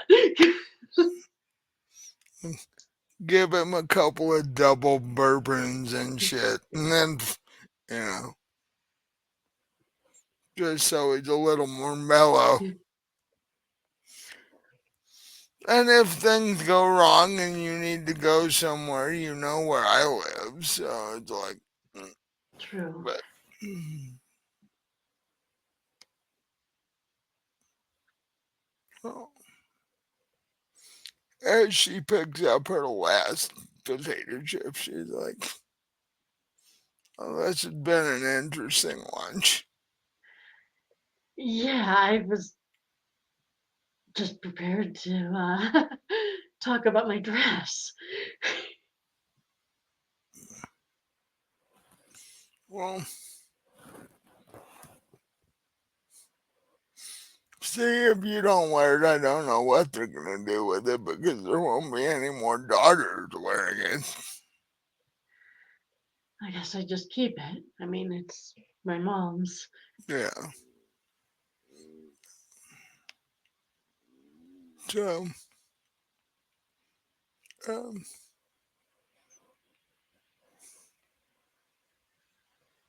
the waitress comes by and asks if you want dessert or not.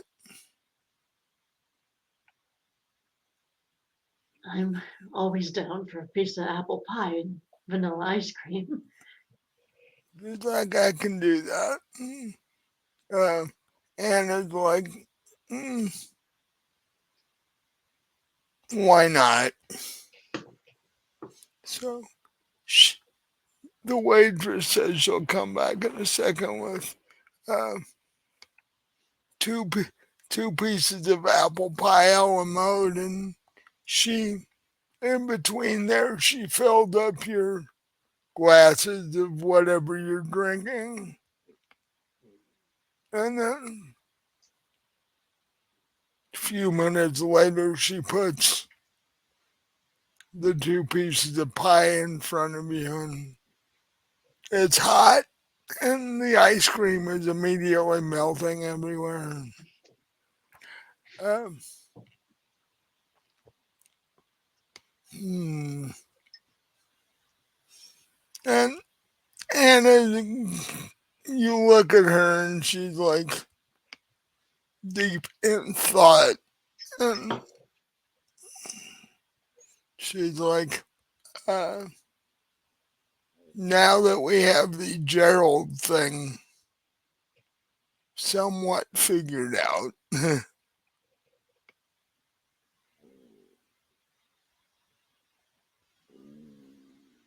now we have to figure out how you and I are gonna work. Yeah, I mean, I just assumed we weren't.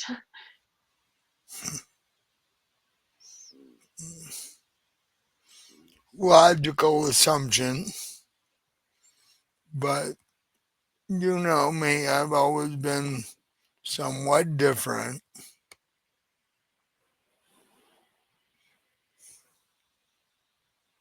And, you know,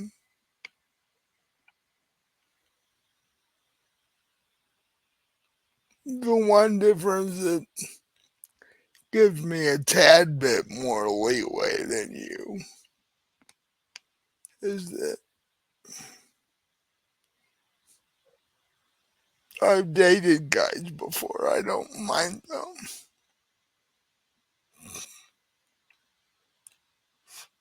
Fact, I could just as easily marry one of them as the girl. I've A just, lot easier, I imagine, I've since just, girls can't get well, married. technically. But my point being is that up until this point, I haven't found either one that I'm particularly attracted to. That's why you might see a date or two here and there, but you've never seen anybody last longer than that. So, No, which is good because I get very jealous when I see you with anybody. oh, do you now? Yes. Hmm. If I'd have picked up on that, I'd had the answer to this a long time ago.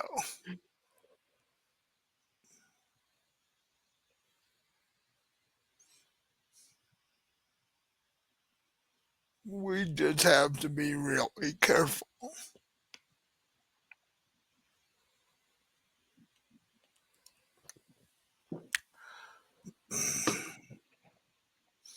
And in a sense, you're just pretending in a different way. Pretending with him is somebody that's acceptable. Pretending Right. with me is somebody who's not quite acceptable, as we might call it. Right.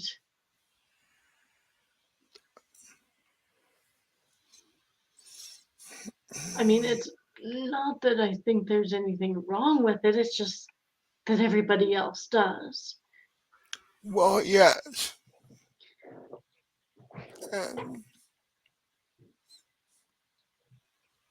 in my opinion, it's ridiculous because there's been that kind of relationship happening since ancient Greece before that. So, Yeah, I was thinking of the ancient Greeks. That's very true. Ancient Rome. or the Egyptians for that matter. It's just that we have things screwed up today. And I mean, I'd like to think that there's a chance that in the future, some, I don't know, 70, 80 years or more from now, it'll be different. Well, we can always hope. Yeah. People people would have to smarten up quite a bit though. Um so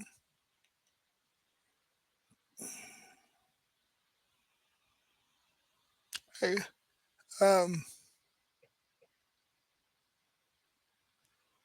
eh, as the two of you are finishing your pie, she's like, so what sort of plans do you have for the day?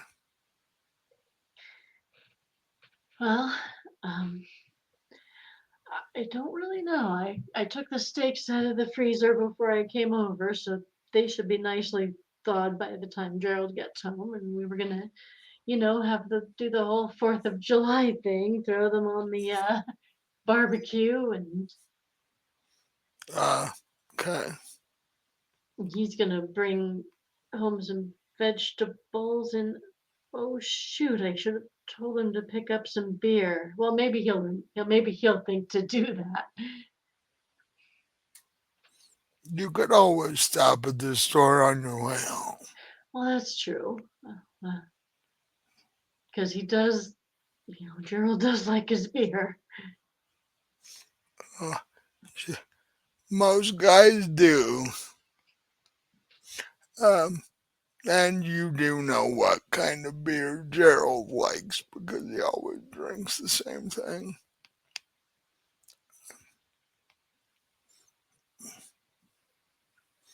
And last time you checked the fridge, there wasn't any. So, Right, that's why I just realized I should have had him pick some up. But yeah, I can stop by the store and do that. fact, you generally blame it on the job of being a cop, but he goes through a little bit more beer than you're quite comfortable with. You don't really, you haven't ever really mentioned it. But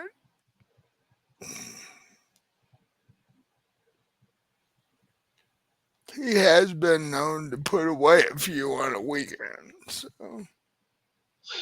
And it's Independence Day, so I imagine I'll put away a few tonight. And I might have a couple myself. in fact, you think to yourself you better hit the store pretty quick because everybody's probably thinking the way you are. And if they haven't got their last minute supplies yet, you, you want to get there before they actually run out of beer. Right. So, Anna says, well, call me tomorrow and let me know how it goes. All right. Hopefully, I won't call you from the hospital. Oh, if that ends up happening, she like Patcher person says he doesn't want to do anything to you. I mean, not that I think he would. Gerald's not like that. But I don't really, it's sort of a wild card how he'll take this. Yeah. I mean, chances are, like you hinted, he may already suspect something. He just maybe hasn't said anything yet. Well, he might suspect there's something that something's not working. He may Right. not. He may not have any clue as to why, but No, I just meant he might suspect that I'm not quite as yeah. keen on it as he's on me. Although I, I mean, I kiss him and stuff when he wants. Yeah. Well, you got to keep up the picture, I guess. Right. Okay, I'll call you tomorrow and let you know. Well, uh, the two of you get up. She she walks over and gives you a respectable hug for being in public and hands the bag back to you. The two of you walk out of the store or walk out of the diner, excuse me.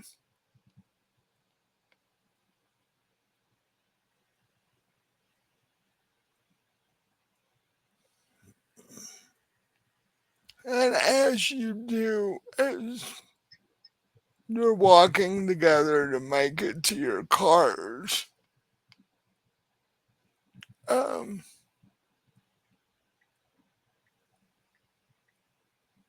give me a spot hidden roll. Spot him.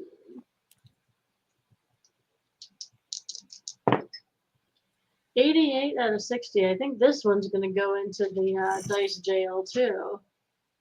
Now, how many dice can your can your dice jail hold? Oh, one at a time. They're taking turns.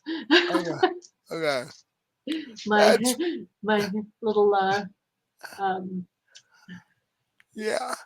You're gelatinous cube yeah. can eat my dice one by one. You need to order like 10 of those I because have an army of gelatinous because cubes.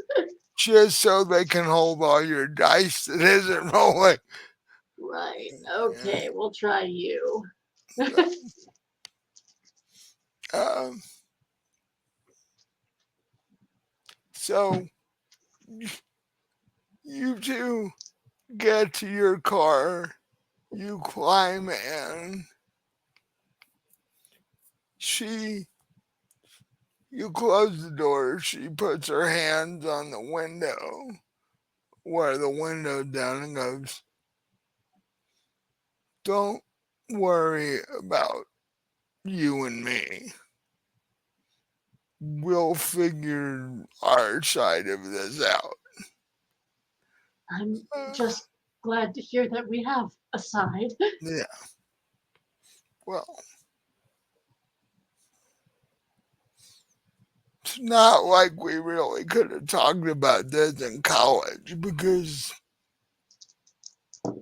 it was worse even then. Everybody's expecting you to party with guys and all this sort of so Right. Well, And I'm sure I'm not the only woman in the world who feels this way, but Well, no. sometimes it feels like it.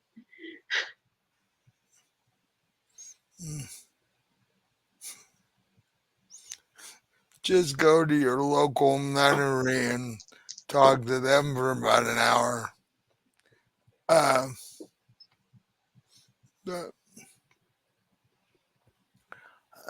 she steps back from the car.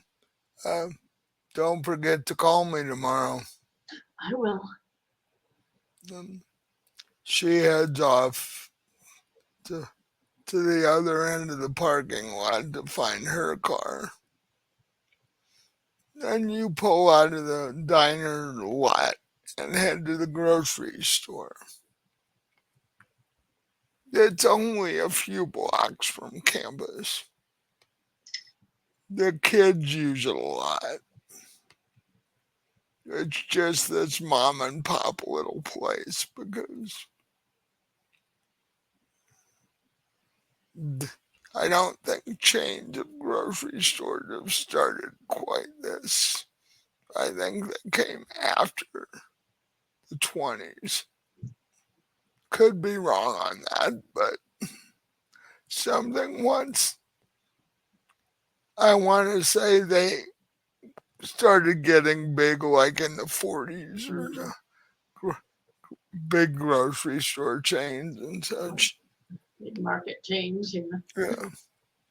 But so you park at a corner market parking lot.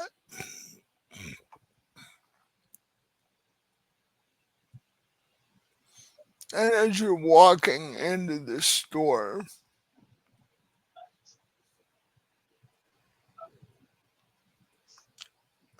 um,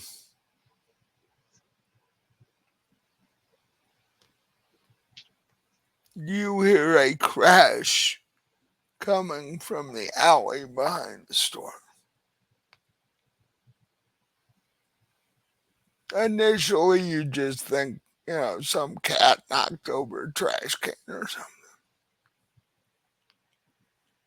And you walk into the store, and it's as full as you've ever seen it. It's like, it's, You like right there? You like that?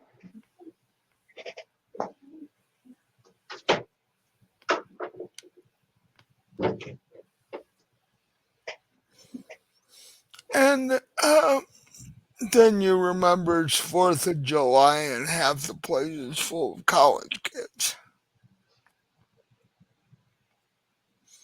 So you go through the cooler sections to where they keep the beer. And you easily enough find Gerald's favorite brand of beer. Although there isn't a lot of it left, there's maybe 2 or 3 6 packs in the cooler. Yeah, So, I'll grab two of them because, like I said, I might have a couple tonight myself. so you grab those and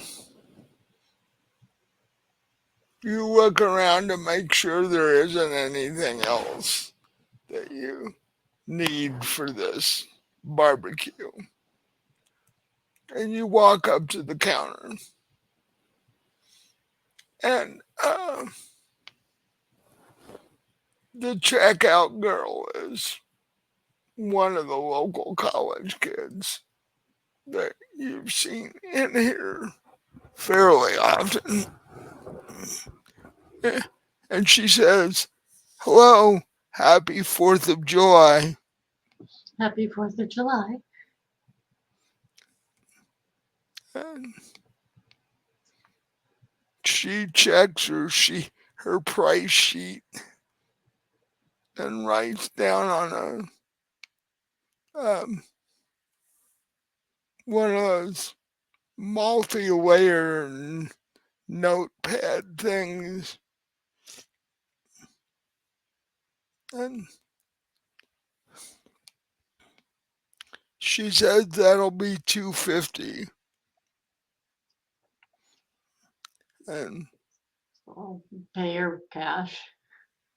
so you give her the 250.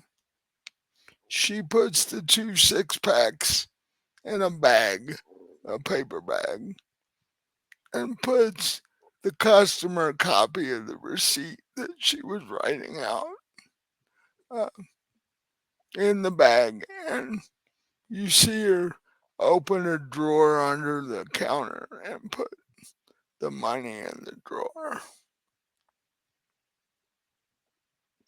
And you look around and there's a line behind you, so you decide not to hang out very long and you head back to the car. Uh, at this point, you hear another crash in the alley.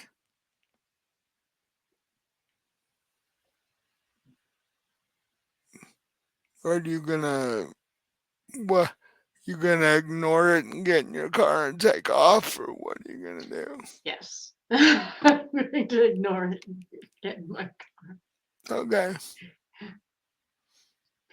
I'm sure whatever it is will come bite my ass later, but I'm going to ignore it for now. Well, you get in your car and you drive the short distance back home.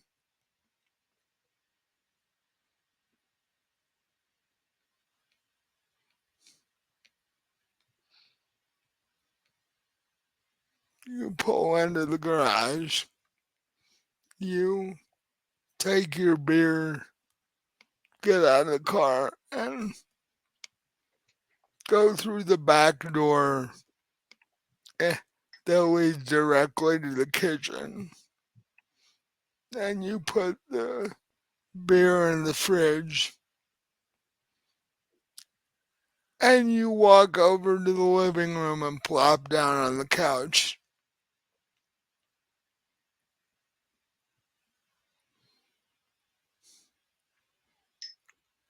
As you do that, you finally stop for a minute.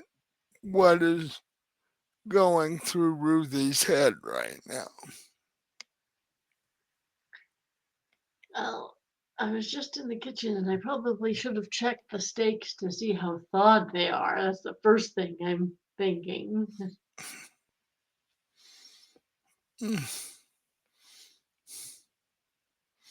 Well, you can do that if you want to do that. Yeah, I'll go do that, make sure they're not still frozen solid. Um, you notice they're getting a little softer, but they are still mostly frozen. And I mean, I'm trying not to think too much because I am not looking forward to what I've committed to tonight. And I'm like really surprised at myself that that came out with Hannah and all because I've been hiding for years. So Who knows, maybe it was putting on your mother's wedding dress, could have been. because that made it seem a lot more serious than it has been up to now. It's like you're actually gonna get married. So, you Well, subconsciously, yeah, you probably subconsciously realized you were running out of time. right. That and finding out that I haven't been as uh, like sneaky about everything as I thought. You've been, if you've been failing your stealth rolls all this time. Right, right. Yeah. Uh,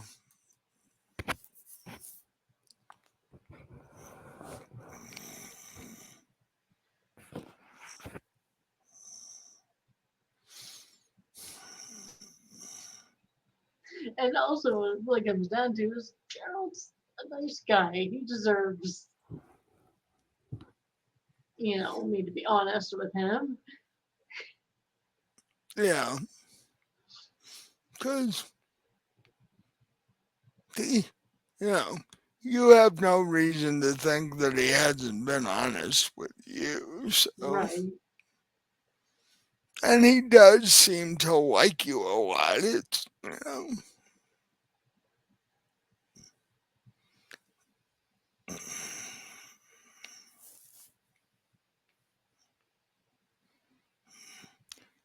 Um, as you're checking on the meat, you hear what sounds like rustling in the trees outside the back door, and you don't remember the weather saying it was windy because you were just outside. No, it's fine. But I'm thinking it's yeah, probably the neighbor's cat. He tends to get up there.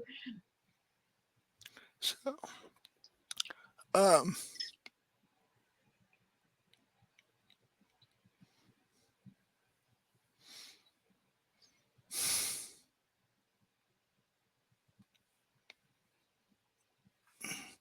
and as you're looking out the kitchen window to see what was up, could I assume you'd at least do that? Yeah. Give me another spot hidden roll.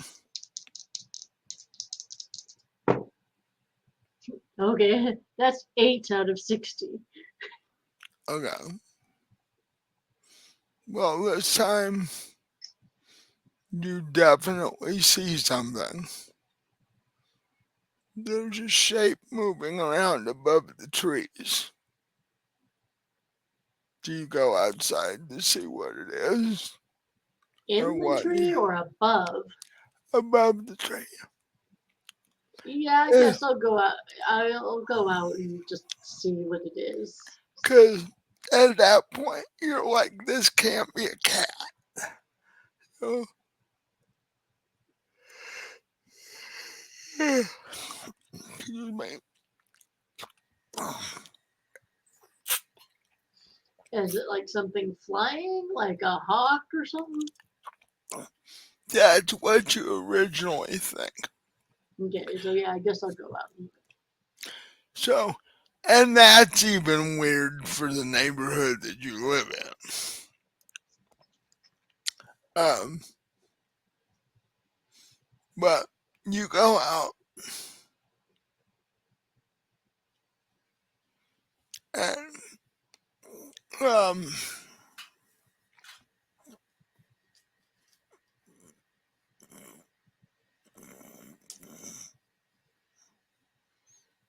and you see this shape, but it's basically hovering in between the two uh, walnut trees in your backyard. It looks directly at you, and I need a sanity check.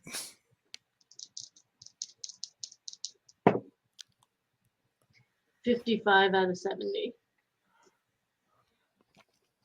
Okay.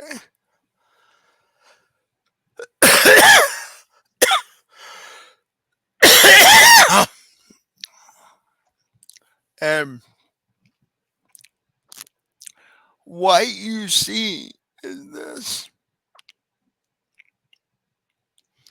partially human, partially something else in a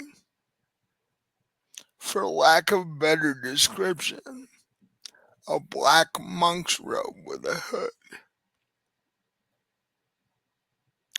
And it's just, What's the something else partial? you would have to get a closer look at it to know that. Which you're perfectly able to do if you want to. No thanks.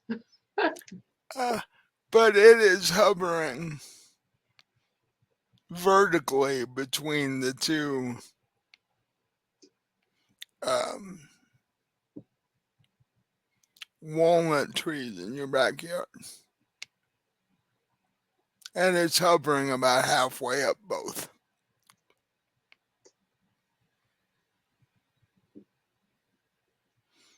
And you see its lips start to move. And that just confirms to you more that this thing isn't exactly human. And its lips move, but you hear it in your head instead of audibly. And it says, "Did you find the crystal?"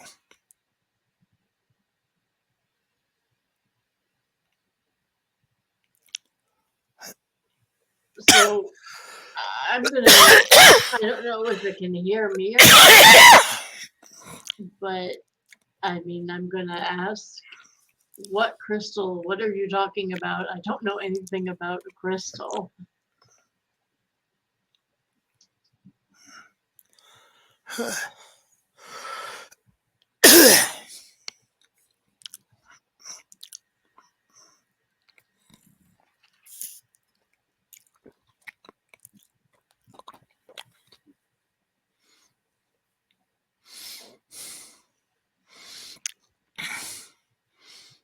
It says, "That can't be right. The crystal was given to your mother." I there was no crystal in her possessions. I mean, she's been dead for 15 years. I got all her stuff. My grandma has her stuff. There's no crystal.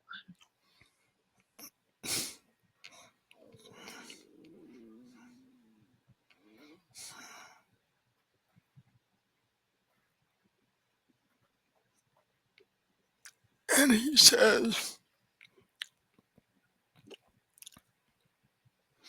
I am I I am a guardian of that crystal.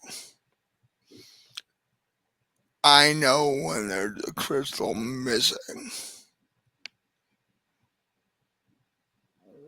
I have So, been I have been sent to retrieve it. can you tell me what it looks like? I mean, I can look, but I haven't seen it. Can you tell me what I'd be looking for exactly? Um,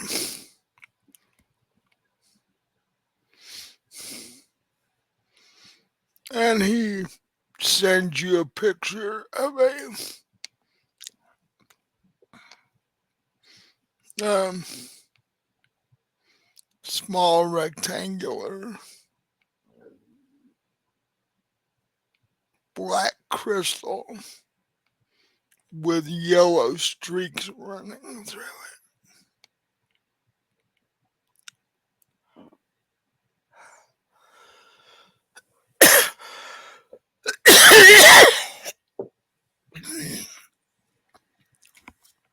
Is it something I've seen before?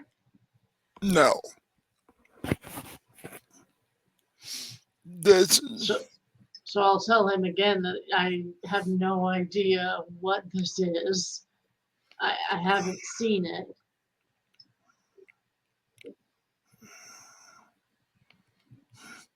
he says, "Believe me, if at all possible, you want to find this thing because you would rather deal with me than the one who sent me." I can look. Um,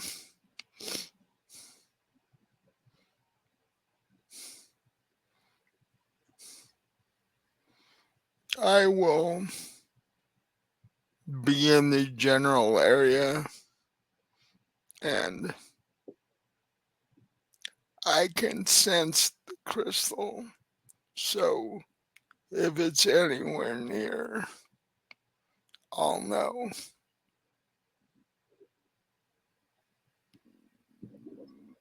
But you can't sense it now. It's, I can, but I can vaguely sense it, but there's interference.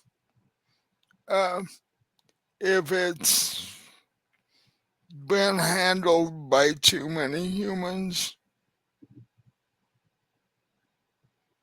it can mess up its energy field. So that's probably what I'm getting. And what is this crystal exactly? Um,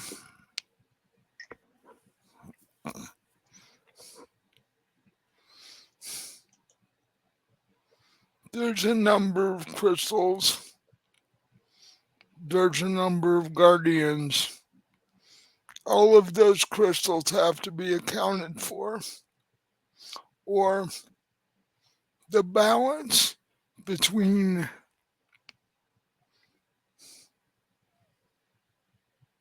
daytime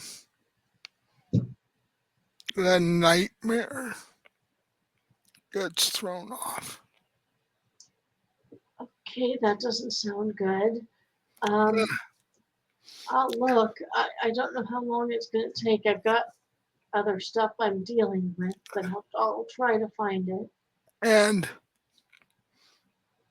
even though my boss has been tasked to keep the balance, he does have a tendency toward nightmare. So, like I said, you would rather deal with me than him. Okay, noted. And with that, this thing lifts up off the ground and flies away.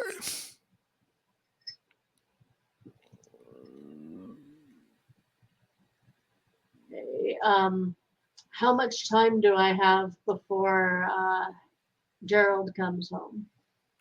I would say it's probably like 3. So, probably a couple, maybe 3 hours.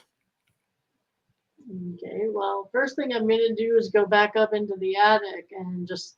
I'm going to start with the trunk. I mean, I know it's empty because I took the dress and the uh, album, but I'm going to see if it has like a false bottom or something. You never know with that sort of thing. Yeah. I'm going to start with that. And if that's a no go, I'm just going to start looking in boxes and shit all over the attic. No. Um, give me spot hidden rolls. How many? Well, how many places are you gonna look? I'm not sure. Let's start with the Well, yeah. let's start with the trunk. Okay, and that was 10 out of 60. You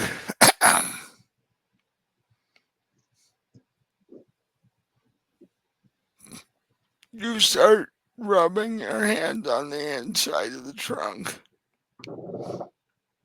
and on the velvet that lines the bottom of the trunk.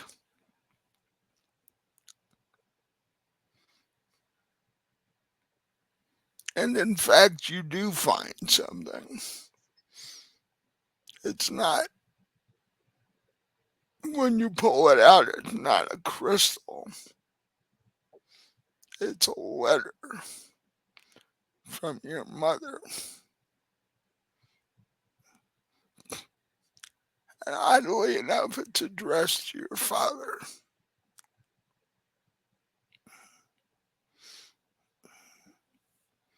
Do you open it? Yes, I'm going to read it.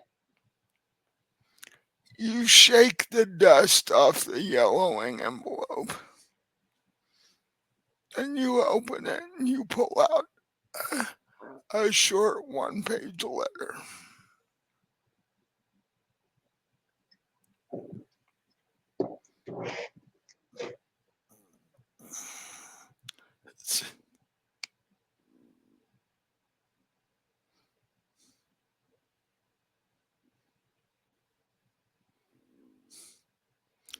And it starts out, to my dearest husband. I have seen things today that I cannot explain.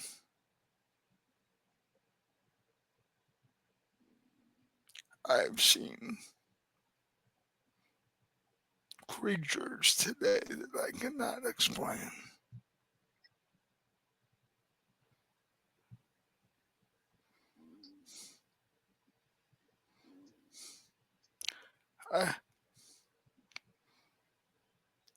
As a police officer, I was hoping you could help me with this. I am writing this in private to you so that no one else knows. Because I don't know what the consequences are of somebody else finding this out. For that matter, I may just be losing my mind. I have no idea.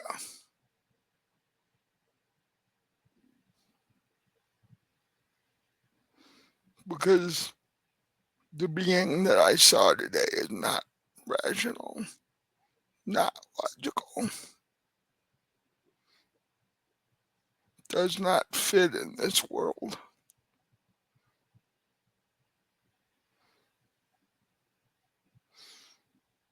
And she gives a description of the creature that's just like the one you just saw.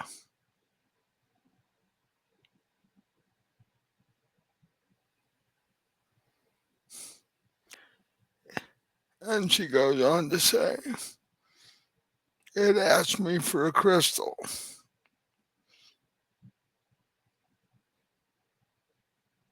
I have that crystal. But I decided not to give it to it because I don't trust it and I don't know what this crystal would do if I did give it to it.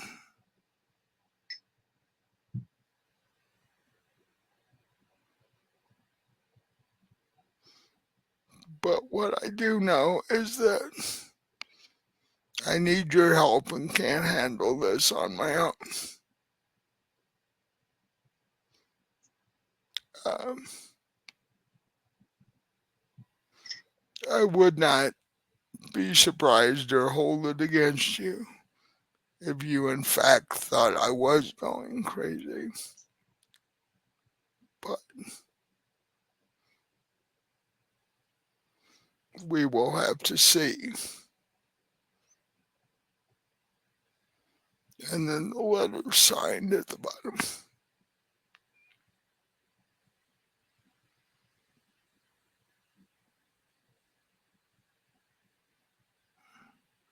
Okay, so knowing that it's got to be somewhere among her possessions, I'm gonna like ignore everything up here that I know is grandma's, and I'm just gonna like start going through any boxes and stuff that's labeled with my mom's name.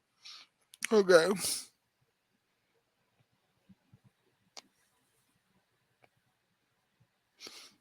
And so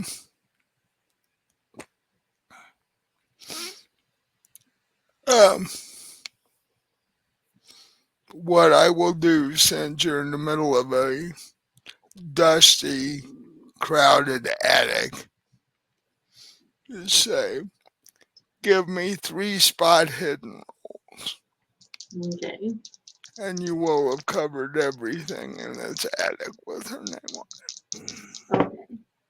That's 4 out of 60. That is 92 out of 60. Not quite a botch. And that is 85 out of 60. So 1 really good one and 2 not great, not very good ones. So your head is still spinning from this letter, but you are able to continue looking in boxes, and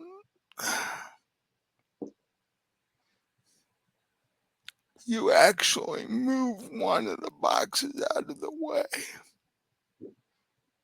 and under the bottom shelf, sitting on the floor where it had been pushed back against the wall by the box,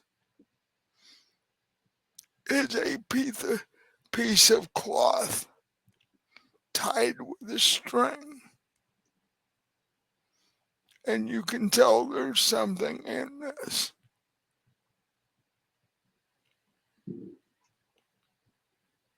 So what do you do? I'll sit back on my heels and untie the string and unwrap the cloth. You see a small rectangular stone, just as your mother described in the letter, and just as that being you talked to described earlier. It is a black rectangular stone with streaks of yellow running through it.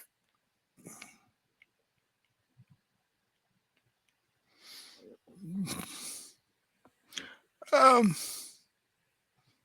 hang on.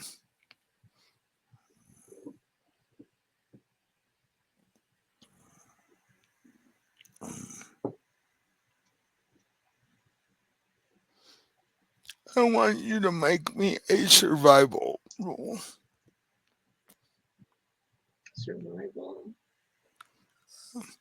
or as close to survival as Cthulhu has. I'm looking for it now. Yeah, I don't know. I don't know if there's anything close to survival other than medicine. Well, actually, give me a constitution check. Okay. That is 15 out of 50. This dice actually likes me. You, after looking at the crystal and taking it in your hand, you stumble back. It feels like something pushed you. And then for a minute, you find yourself feeling very sleepy. But you're able to shake that off. And so what do you do now that you've found the crystal? Oh, I'm thinking maybe direct contact. Touching is not a great idea, so I'm going to wrap it back up in the cloth and hold it that way. And I guess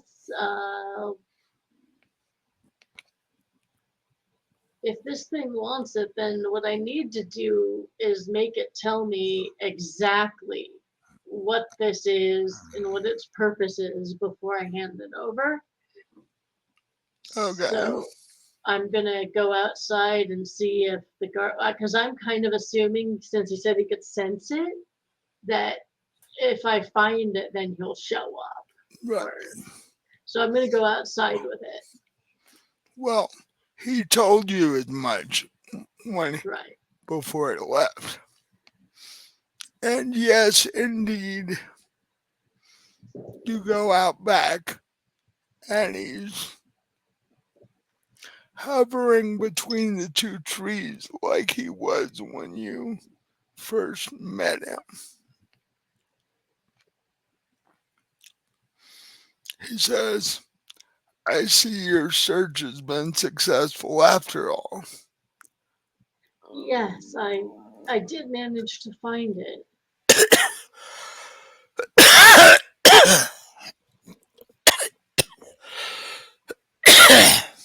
Love those allergies. Mhm. I think it's a Cthulhu's master plan. He's going to give everybody allergies and then take over while they're not, you know, looking.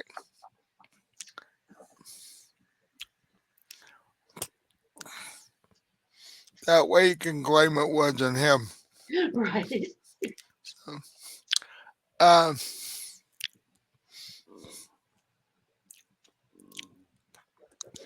and this thing reaches out a robed arm with no hand that you see in a gesture of like, okay, you can give that to me now.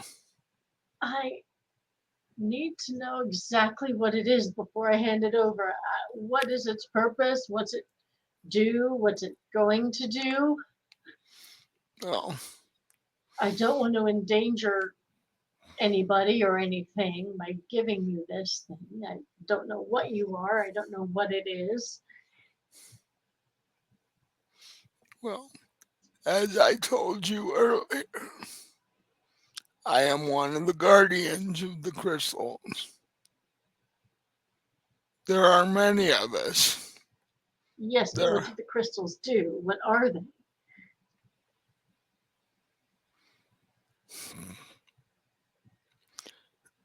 they are literally a piece of the God that I serve. I don't know if that sounds right, but he created them out of himself. And my my employer is the God of dreams. And if the crystals aren't all accounted for, as I said earlier, the balance between the waking time and the nightmare time gets thrown off. Right. But you never told me what happens if all of the crystals are accounted for. What happens then? The balance stays as it should be.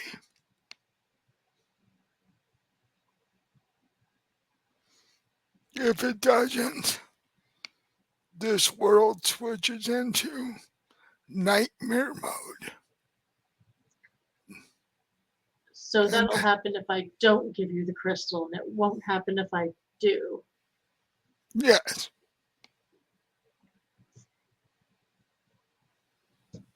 Okay.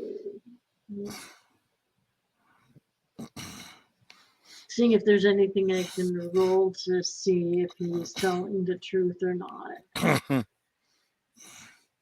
don't know what that would be. well, Other than listen.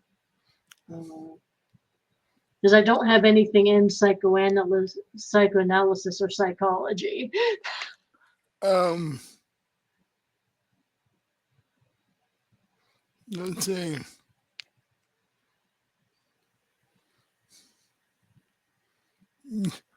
Um, you could make a history roll and see if you've ever heard of anything like this before. Um, you could roll Cthulhu Mythos, which Oh, yeah, I don't have anything in that. you unless you specifically put points in it. Nobody ever does. No, Uh, didn't hear that. Now I'll roll a history. That's 21 out of 50. you remember there being in college, you remember there being a couple of archaeology um, presentations about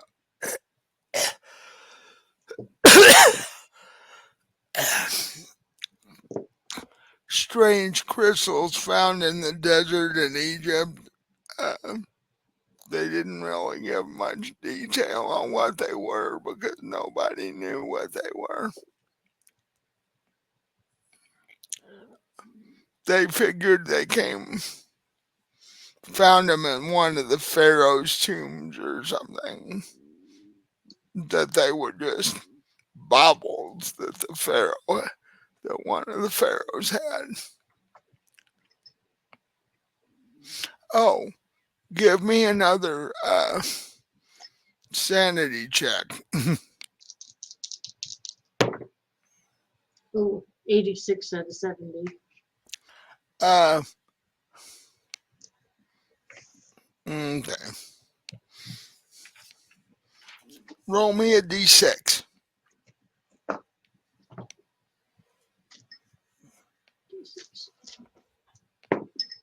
3.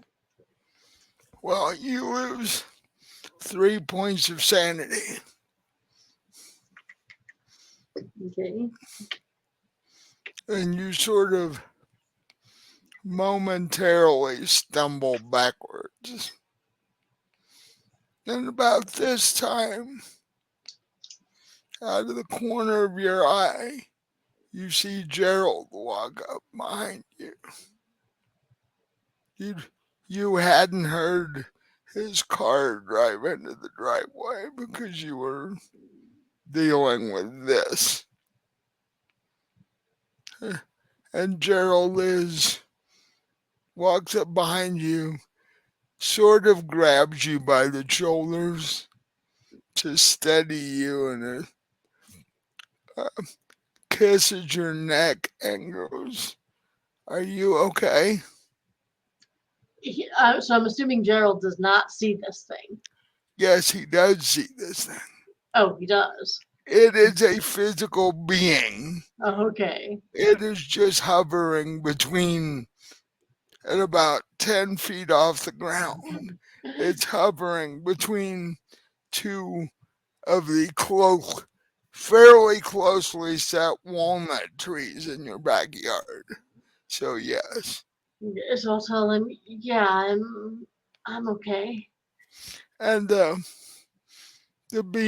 guardian um, shoots into Gerald's mind. Who are you? And Gerald stumbles. He, he's like, he looks at you and goes, "What was that?" So at this point, I'm gonna just hold out the crystal and be like, "If this is what you want." I mean, I don't want the world to turn to nightmares or anything. So if this is gonna prevent that, then here you go. And I'm gonna hold it out to the thing. So he reaches to get it.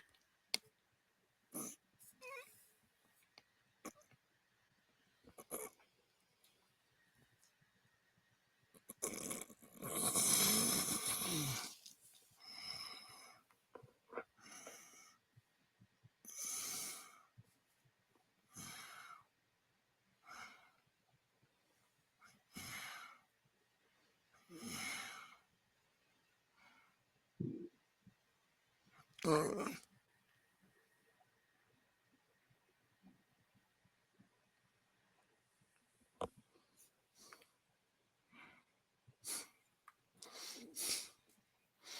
Fine.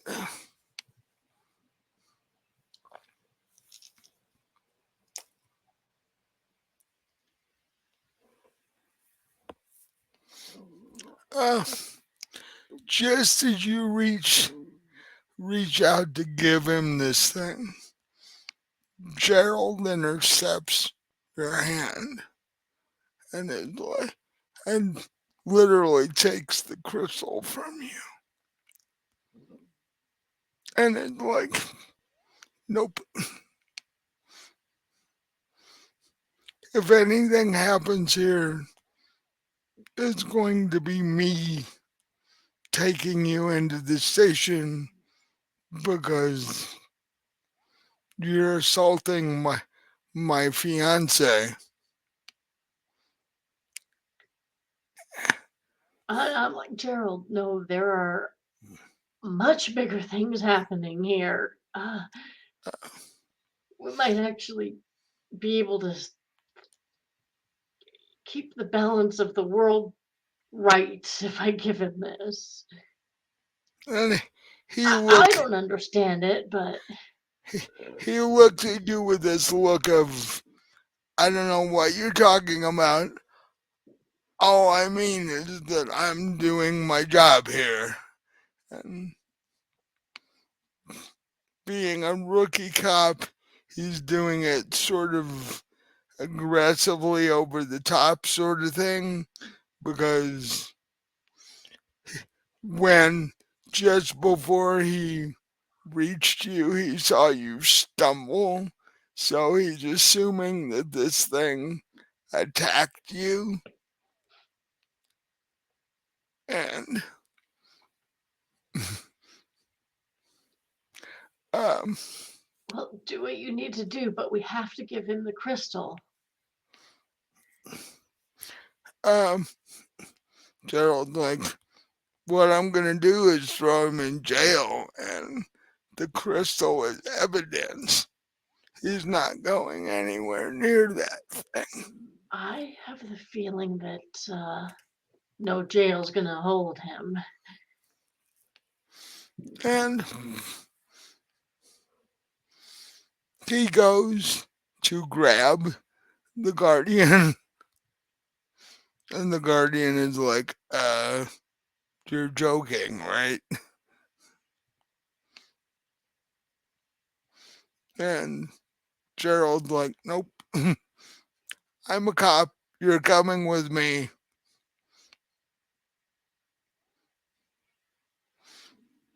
And um,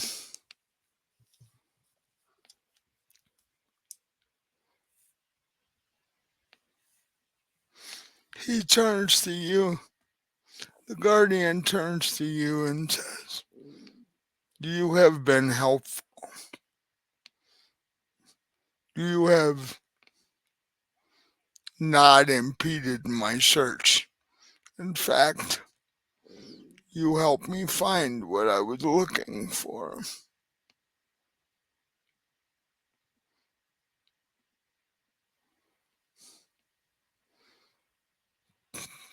And then he looks at Gerald and then looks back up at you. Says, does this being mean anything to you? Well, he means something to me, yes. And Gerald turns around and looks at you when you say that.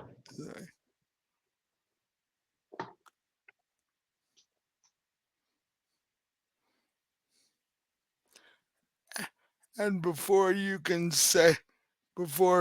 of you can say another word, um,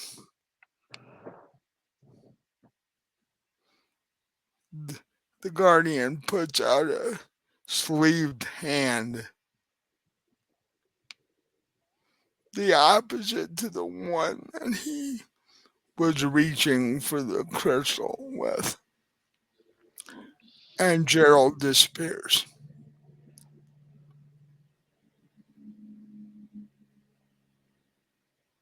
disappears. disappears, vanishes right on the spot. Just boom, and he's gone. What happened to, what did you do to him? Oh, he's fine for the moment. He's with my boss. That's why I say it's for the moment. Uh, so, so is the crystal still there, or did he get it when he did whatever he did to Gerald? Gerald still has it, Oh, he still has it. Okay. which complicates the situation completely. Says, due to that creature's interference,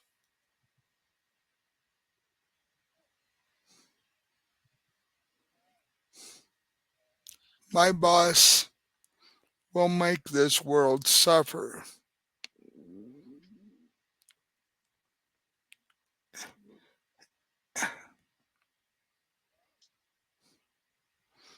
because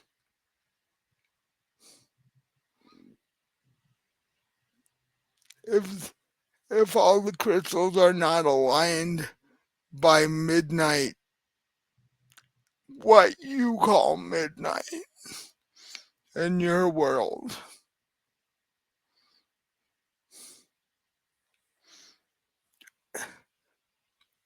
the nightmare world will take over.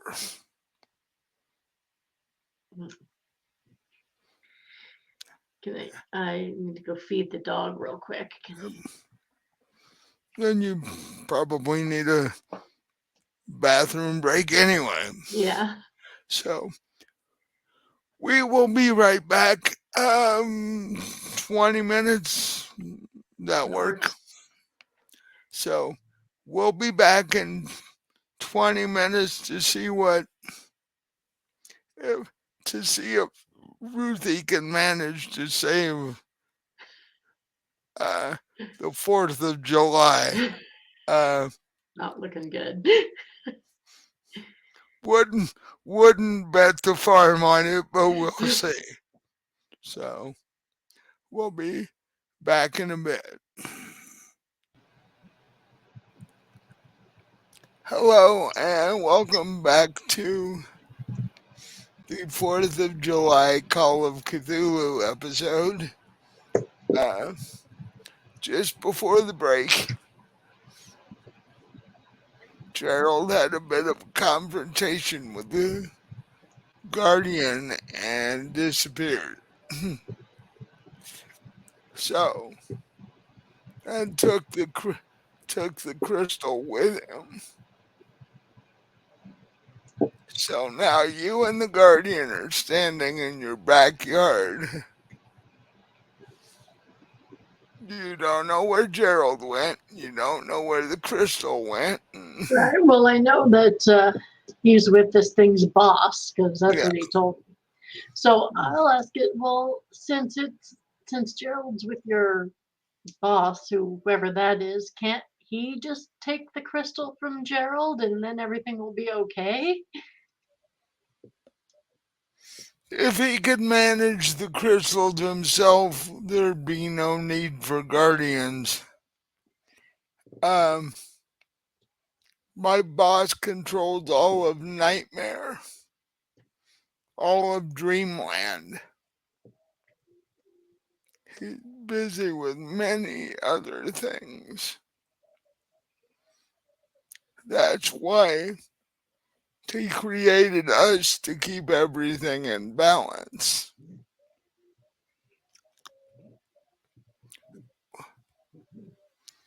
And just as he says that, uh, you both look up and because the sun has suddenly disappeared. You both look up and it's 5:36 in the evening, and it suddenly looks like it's 9 or 10 o'clock. It's just all of a sudden got very dark.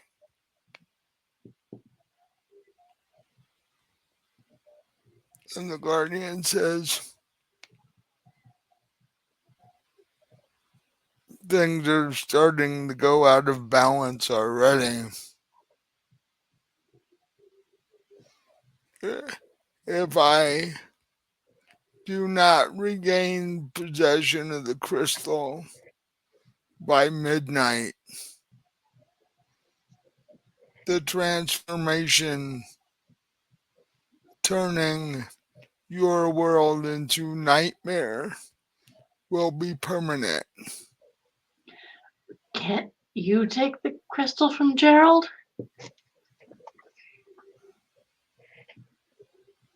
I could go into Dreamland and attempt to do that. Yes. That is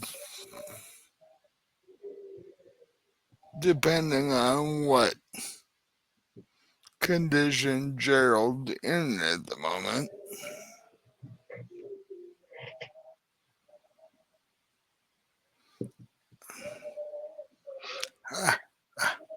I would imagine since the transformation has begun, Gerald did not give Hypnos the crystal, which maybe means you, maybe you should try to take it. he's trying to hide it or find a way out or whatever.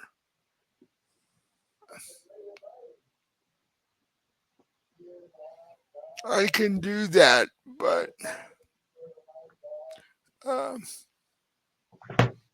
anybody you value in this world, you need to help because things are going to get not good for this existence very quickly. Help how? Oh, um, warn people. Uh, I guess it won't matter if they go anywhere because your entire reality will become nightmare. Okay, well, I'll warn the people close to me, and you try to get that crystal from Gerald and give it to Hypnos, did you say? Well, uh, I don't necessarily have to give it to him. I have to be in possession of it, Okay. as I am the guardian of it. The longer I'm not in possession of it, the worse your world is going to be. I wish my mother had given you this thing when you asked her for it. Um, it would have made things much simpler, but um, I will let you know of my progress. Although at this point, I don't know if there's much you can do.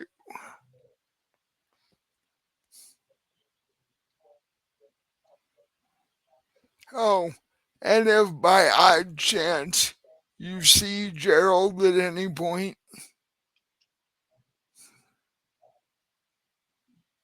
that's a little bit of Gerald. Okay. um, and with that, uh, he vanishes too, and you are left in your backyard standing by yourself as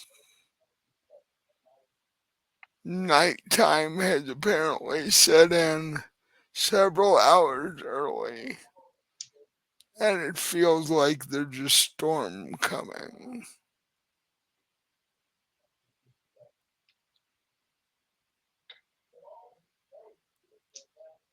Okay, well, the first thing I'm going to do is I'm going to go in the house and I'm going to call Anna. So you go in the house, you pick up the phone, dial Anna's number.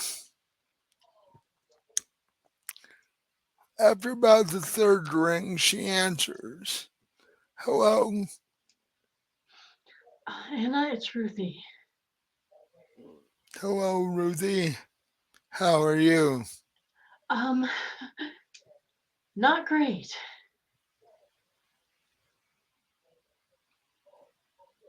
Um, Looking at the sky out my window, I can understand why you would say that. Yeah, the thing is, you're going to have to suspend any disbelief here. There is some creature wanted a crystal from me. I actually found it. Um, he said that would prevent what's happening from happening. Apparently, we're all going to be thrown into the realm of nightmare pretty soon. Maybe. I was going to give him the crystal, but Gerald did something really stupid, and now Gerald disappeared uh, with the crystal, and this is kind of his fault. She's like, normally I wouldn't believe you, but given the fact that it's pitch dark at 4:30 in the afternoon, and given that it was Gerald that did something stupid, I'm not surprised. Yeah, he's kind of got that cop thing going on. Well, Hopefully, this creature guardian thing can fix it, but I don't know. um, no, I hope so because, and just as she said that, you hear a bunch of knocking on your door, and you look out your window, and there's like 35 people outside pounding on your door and pounding on the windows.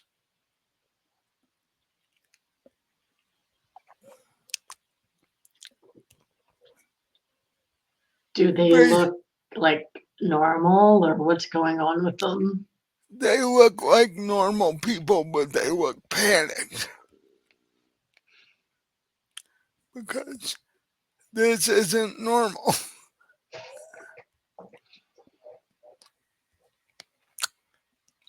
And the thought that goes through your head is, what the hell are they doing at my door? Right, that's what I'm wondering. So, what do you do?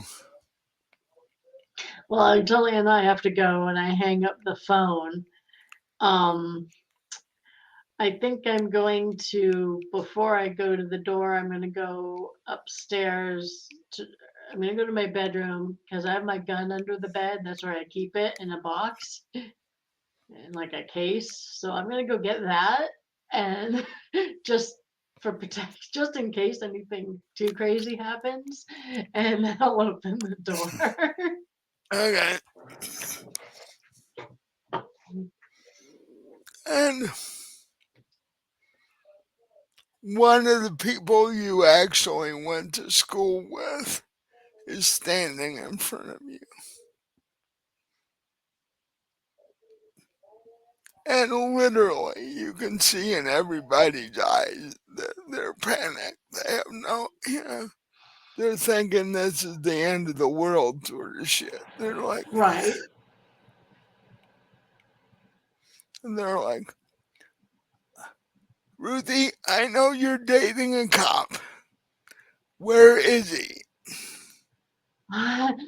Honestly, at this point, I couldn't tell you. I don't know exactly where he is.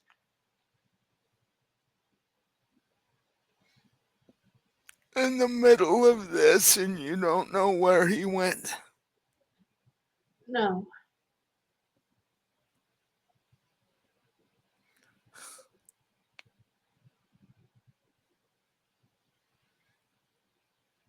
I Cause don't. I don't think he's anywhere where we can reach him, though. what, did he just run off on you at the first sign of difficulty? Or No, it's more like he disappeared at the first sign of something otherworldly that we both witnessed, and that's kind of what this is. Like, well, literally disappeared. He was made to disappear by something. well, now you've just panicked them even more than they were because now they don't know what the heck going on because Well, not even. you're t- you're talking otherworldly creature and they're going ah as if pitch blackness at 4:30 in the afternoon wasn't enough to freak people out. Um, but she's like, well, then what should we do? Uh, and they're all fidgety and getting more and more upset. Honestly, I don't know. I'm hoping that this gets resolved.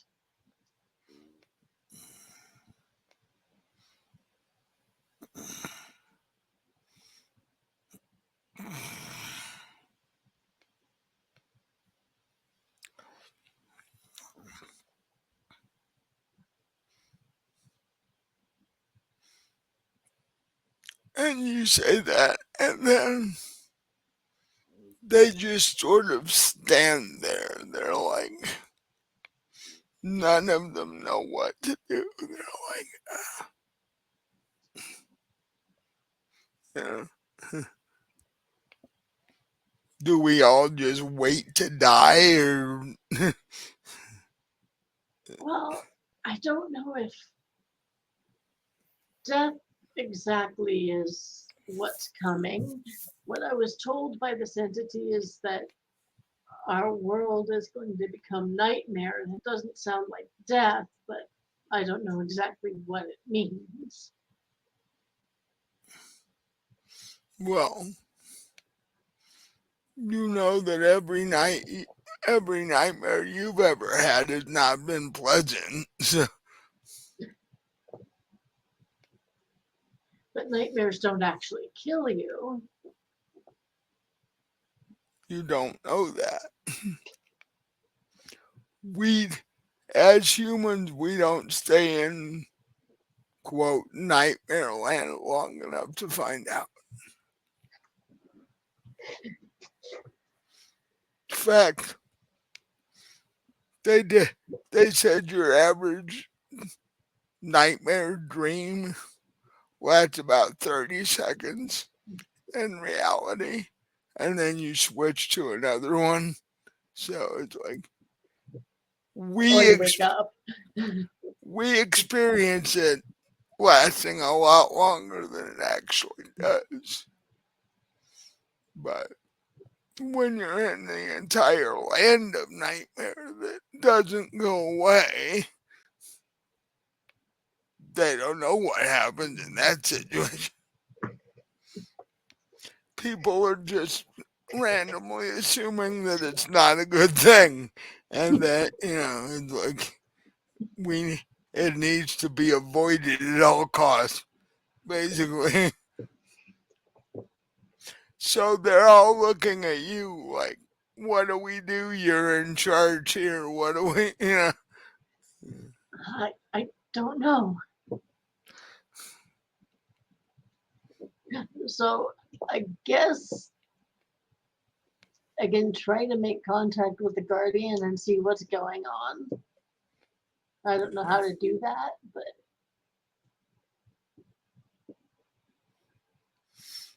Um, you can basically just attempt a telepathic message. I'm not sure how to do that with Cthulhu, but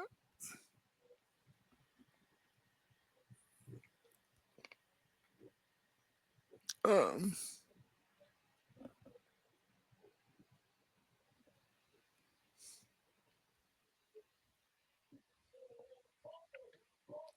let's see.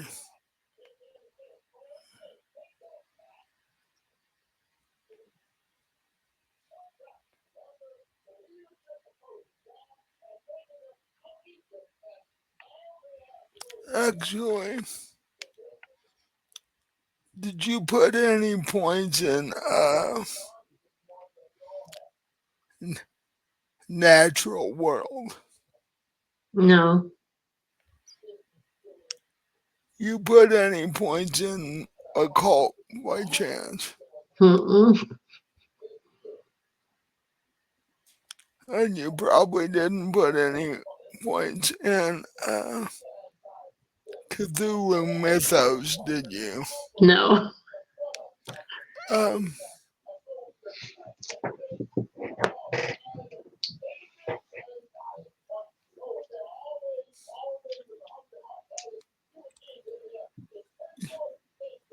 you stand there for a minute and you realize that you don't have a way of getting a hold of this guy because the last time you were able to, it's because the crystal helped facilitate that. Right. And now that Gerald has it, you have no way of getting a hold of this guy. Well, it's a really, really long shot, and I probably can't make it work. But I have my mom's letter mentioning and describing the crystal. If I hold that, maybe I can. So you're thinking that there might be enough energy left in the letter to form a connection. Possibly. Um,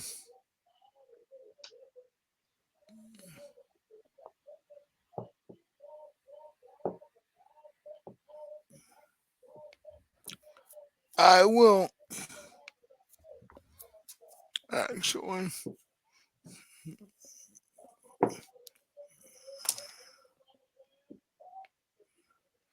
Well, that's what I'm gonna do anyway. Um, I will give you a 15% chance to try this, which means you gotta get under a 15 Right. on the dice. Okay. Yeah, that's gonna happen. So give it a shot. Okay. No. 65. Nope, that didn't work.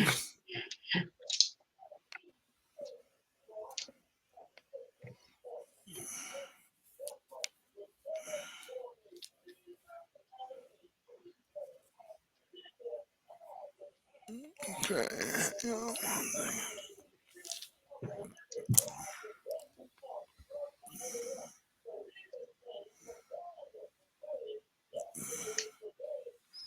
Oh, that's why that didn't work. Wrong dice.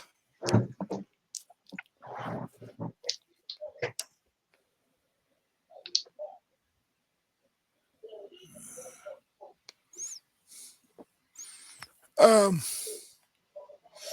while you're out talking to the 20 to 30 people standing on your porch, that storm that was coming and hits, except something is very off. The wind picks up.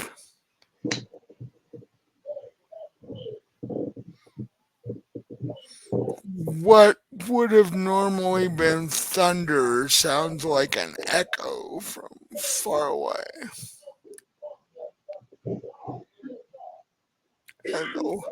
and the lightning you see is red. And when I say red, I mean blood red. This is not some off orange color. This is like Right. the this is almost like the sky is bleeding sort of thing. And when the rain starts,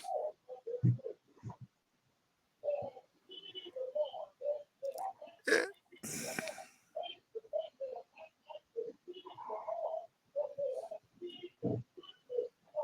it's actually hot. The people out on your porch start backing away because the rain is hot enough that when it hits them, it burns them. And they start running for shelter, basically, which ostensibly means since Gerald's car was sitting in the driveway, the garage isn't closed yet. So you have 20 to 30 people basically bolting for your garage at this point.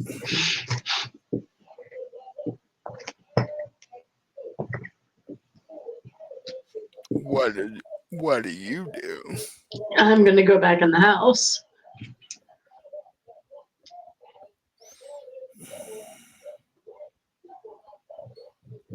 So you go back in the house, you sit down on the sofa,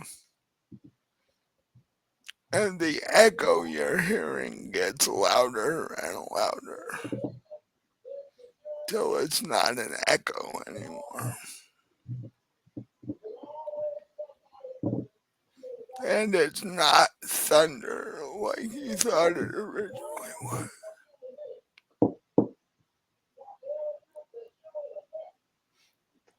It's, for lack of a better term, it's a growl, a loud growl,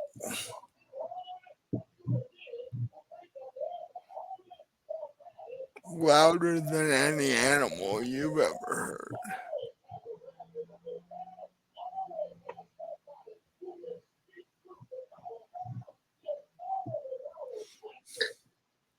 Is it just a growl, or is it like, is it a voice that's saying something? Are there words, or it's just growling?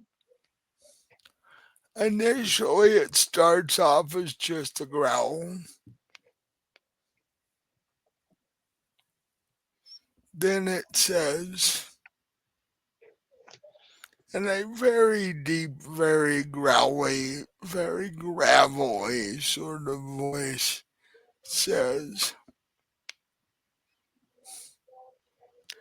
the balance has been breached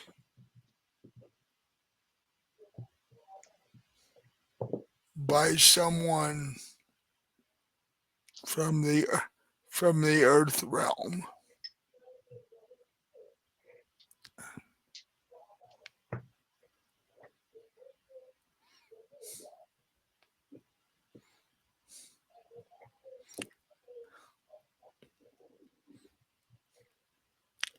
And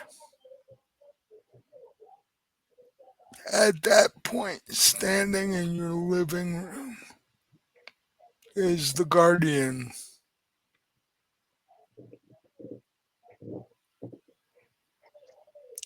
And he says,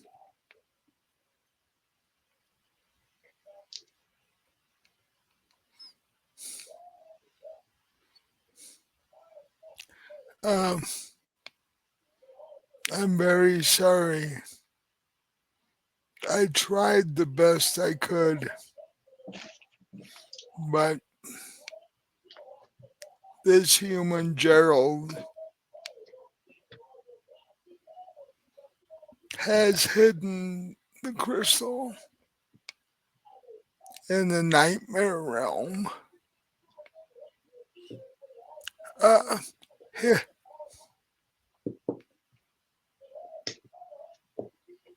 and Hypnos has expelled him.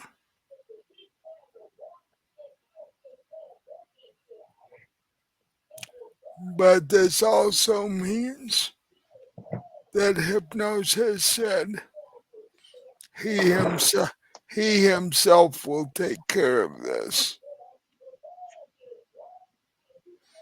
But it all but by him doing so, your realm dies today. Expelled? What does that mean? Oh, he's here. In fact, he's standing outside.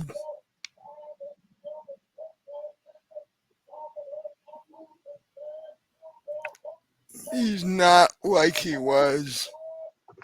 He's not the Gerald that you knew. His physical body is here. His his mind as a punishment from Hypnos for causing all this difficulty. His mind will forever be trapped in the nightmare realm. Well, that doesn't sound good for him. Well, sadly enough, the only difference between him and the rest of you is that you won't be trapped. But then again, you won't live long enough to notice. So that's it? We're all just going to die? The balance has been abandoned, and it takes time and effort to bring that back. And Hypnos cannot.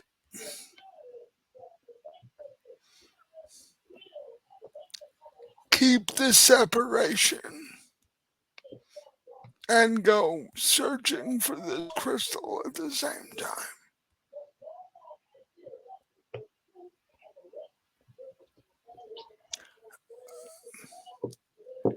Now, if he finds the crystal quickly,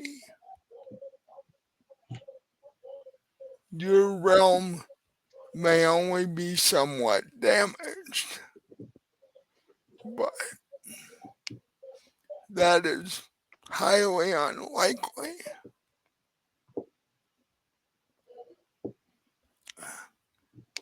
The only reason I'm telling you this is because you were helpful to me. And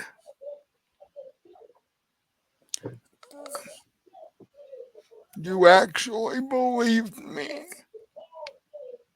I just wish your other earthling had believed me too and just given me the crystal. I do too. So, can you tell me at least how long before the Earth is destroyed? Well, the earth itself won't be destroyed. you it will just be enveloped by the nightmare realm. Well, but you said something about us not living long. Does that mean we're going to die? Most people's nightmares would kill them if given enough time. So, how long before this happens? Can you tell me that?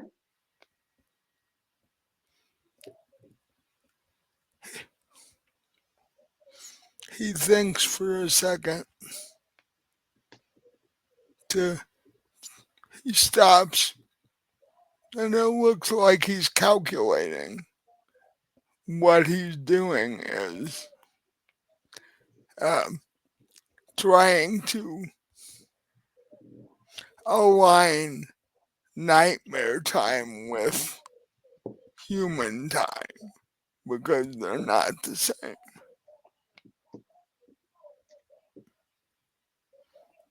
He says maybe an hour in your time.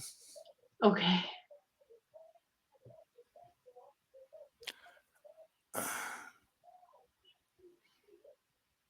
If you have anything you need to do, you have roughly the next hour to do it.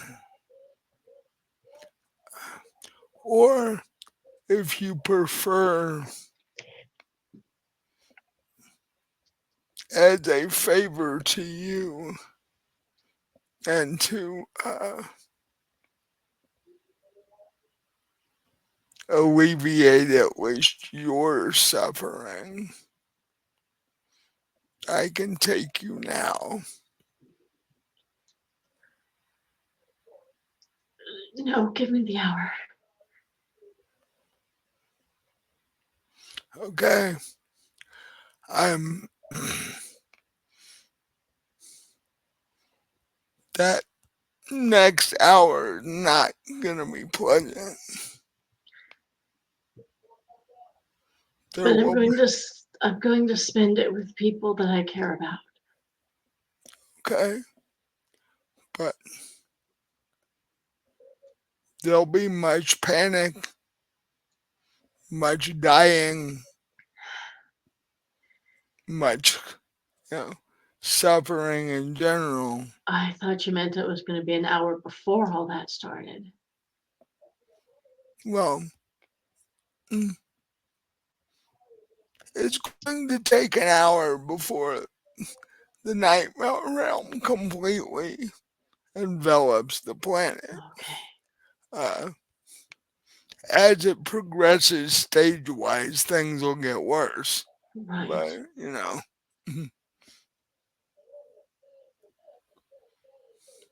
it would almost be easier if we could snap our fingers and make the nightmare realm just be here. But Um, can I ask a big favor of you? depending, you can ask. Depending on what it is, I'll tell you if I'm able to do so. Well, you offered to take me now. Could you take me and two other people now to alleviate their suffering as well? Who would those people be? My grandmother and my best friend.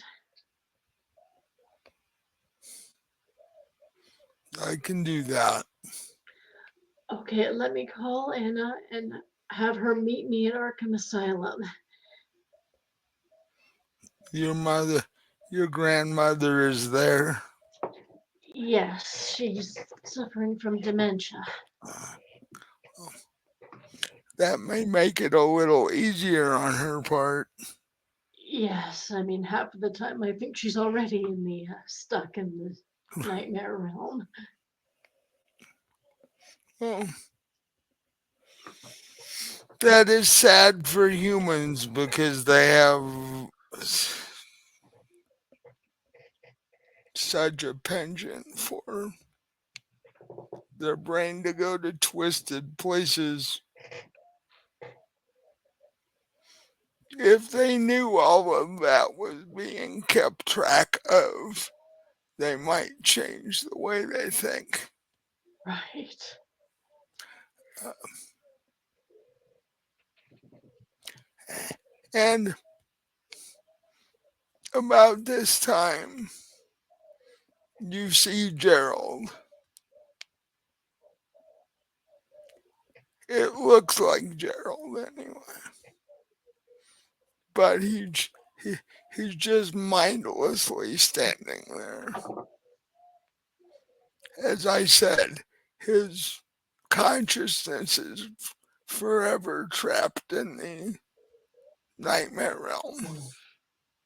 So Sucks for him. It's his own damn fault. basically, uh, don't go near him and don't let him breathe on you. I wasn't planning on it. He's out in the he's out in the front? Yeah, Okay.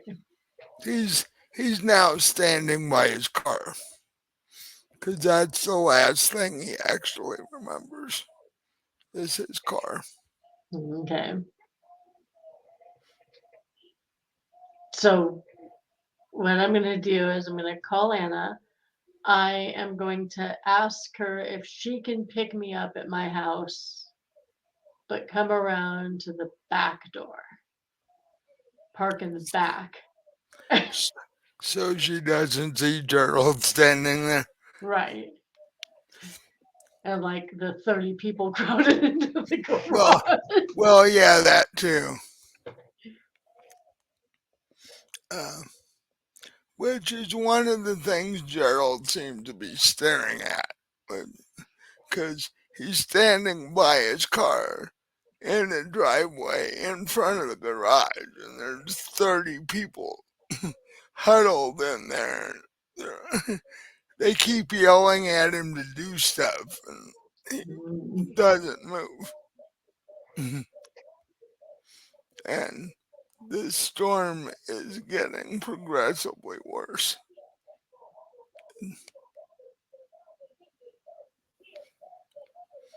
So you call Anna. Do you tell her anything or just I'll tell her that things are looking really bad and that I need her to pick me up and we need to go to Arkham Asylum to see my grandma together. okay?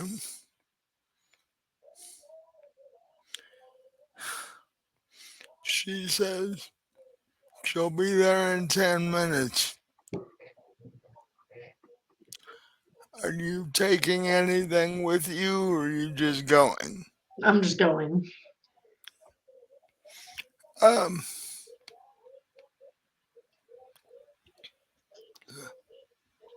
so she did, however, think it was odd that you wanted her to park and back.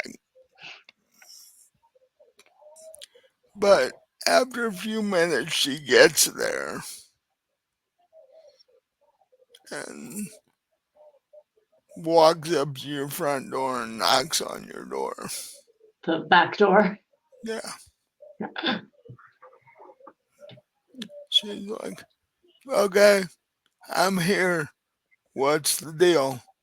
Okay, well, the deal is, well, I told you all that about the crystal and Gerald and everything. Yeah, Well, apparently he hid the crystal.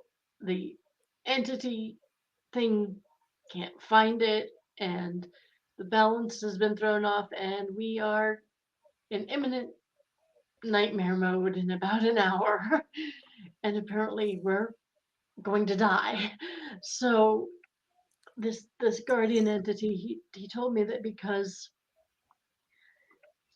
because I helped him, that he could take me now without all the suffering and everything that's going to happen to everybody.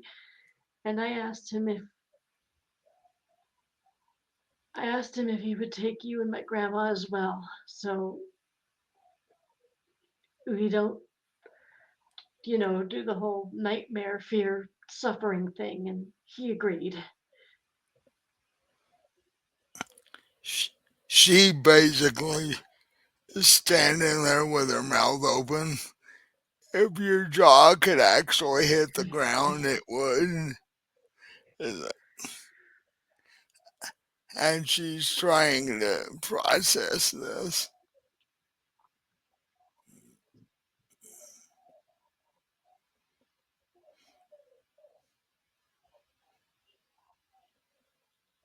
And she's still standing in the doorway. And I was like, so what you're saying is we're all gonna die and I don't really get a choice in this.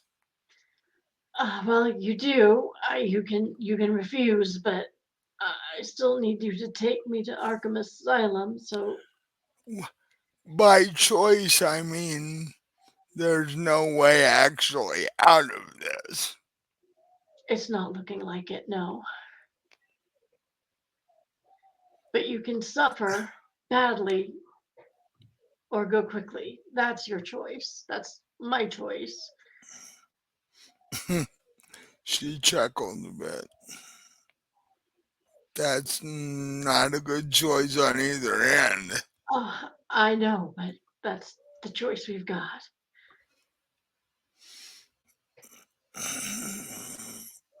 Well,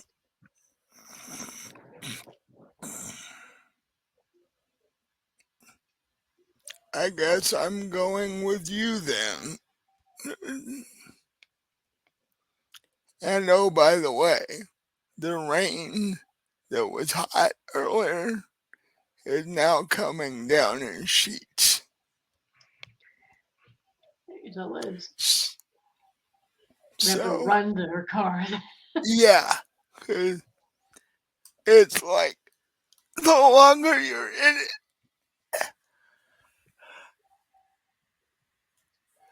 the worse you're gonna get burned by it. Oh yeah, so we'll run to her car. And I'm assuming the guardian will, show up in my grandma's room once we get there. And you see, as you're as she's pulling away from the house, you see Gerald just sort of standing there in this torrent of rain that would like burn the skin off most people. And he's just standing there staring straight ahead. And Anna turns to you and goes, "Is that Gerald?" Not really, not anymore. Well, if he keeps standing there, he's not going to be anything pretty soon. Well, he's already not. His mind's apparently stuck in nightmare land. So there's nothing left of him as it is. How in the world did you get tangled up in this? As far as I can tell, it's my mom's fault. She had the crystal and she didn't give it to the guardian when he asked. So he's been waiting, what, a generation to find this thing? Yeah, And you had the whole thing set up until your buffoon of a fiance decided he had to play super cop. exactly. Yeah, you pretty much nailed it. I told you didn't need to marry him. Yeah, doesn't look like that's gonna happen. That's the only singular upside to this situation as far as I'm concerned. And you guys, you know, just generally chat while she's driving to the Arkham. Uh, you get there, you go up to the gate, you tell the person at the gate who you are and who you want to see. Uh, they agree to let you in, but they tell you that you need to be extremely careful. This bizarre weather has the patient in a rather agitated mood, Understandable. so protect yourself at all times. And you go in and you talk like you did the last time. You talk to the nurse on duty, and she takes you to your grandmother's room and opens the door and lets you in and then closes it behind. And just as she was the last time you were here, she's staring out the window. Except this time, there's nobody outside. And it's black except for the streaks of red lightning running through the sky.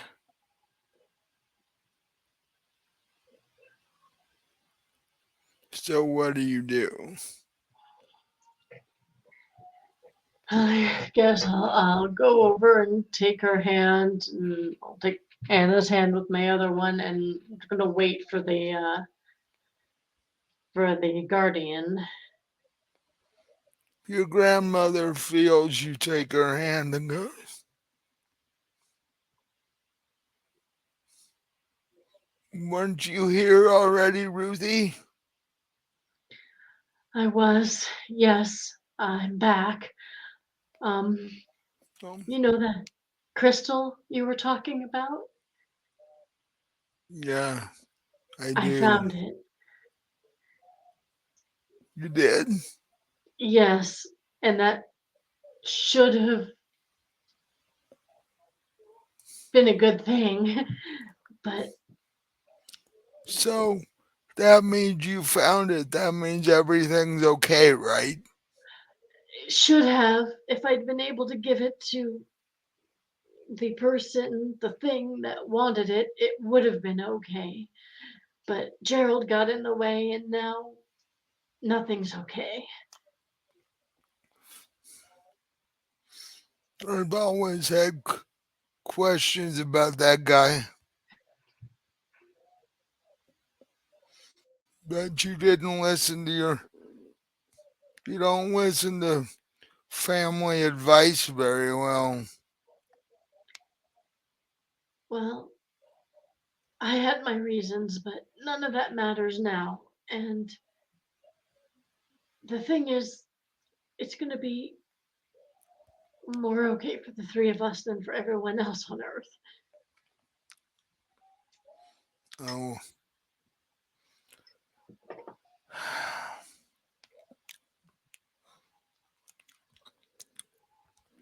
your mother mentioned the possibility of this a long time ago, maybe because she still had the crystal at that point. Yeah, and if she'd given it to this entity, then none of this would be happening. Humans are stubborn. And then I kind of paused a little. Wait a minute, you knew she had the crystal? Yeah. But you told me you didn't have any idea what the crystal was.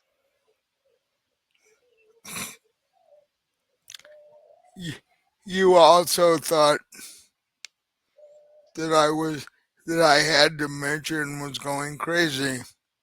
That's why you're here. What? Nope.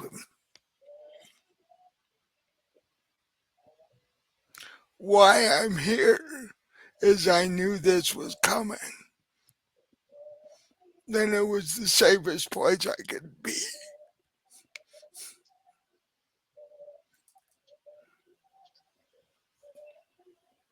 Oh, so I guess my mom didn't take family advice well either. No. I'm and I'm soon as I saw how stubborn you were, I knew you got it from your mother.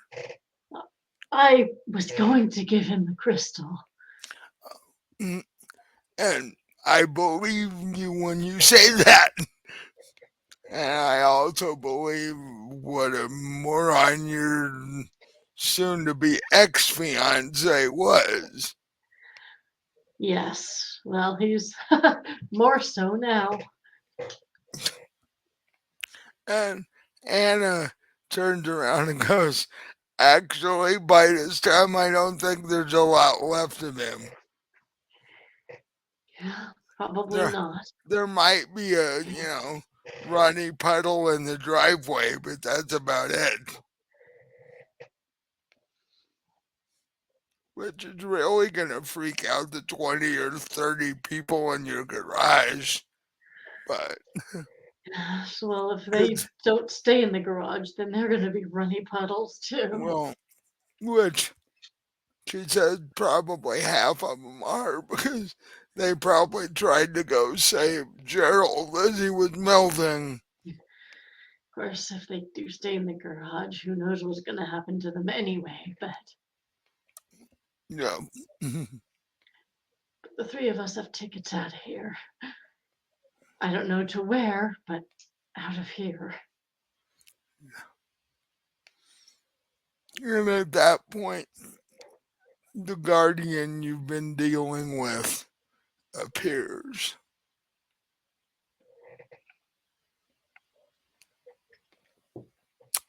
And he says, are these the two you were speaking of? Yes.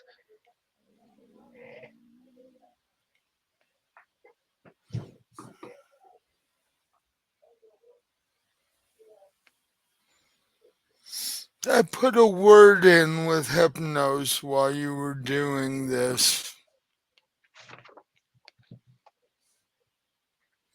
Normally, I could not do this, but given this situation, um,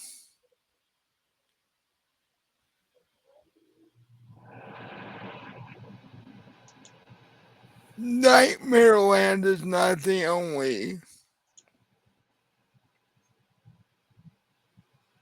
place in Dream World that you know. Humans sometimes have positive dreams that aren't nightmares. True. Uh, my, I put in a word with Hypnos, and they said that since you have been helpful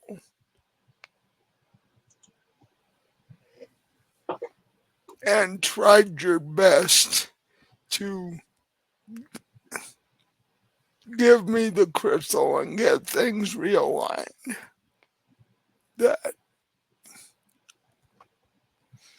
he did not think it was fair to consign you to eternity, an eternity of nightmares. Uh, so, while he cannot uh,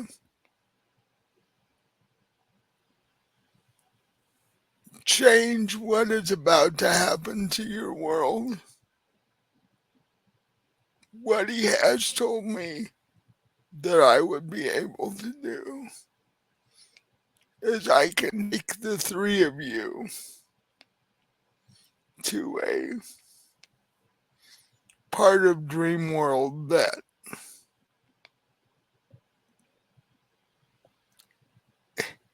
is a more pleasant place, and you won't be constantly assaulted by nightmares. We'd appreciate that. Thank you.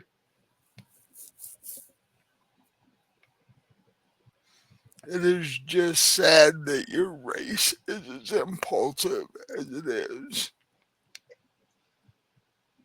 True. I agree. And as closed-minded as it is, because in the 20s it was even worse than it is today. um, so he walks over to your grandmother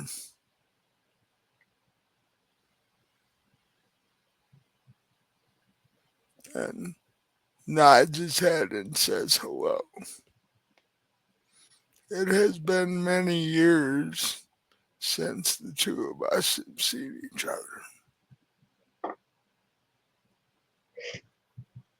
And your grandmother says, "Oh, yes, I remember you. It's very nice to see you again." And he nods and he puts his arms around her and she disappears.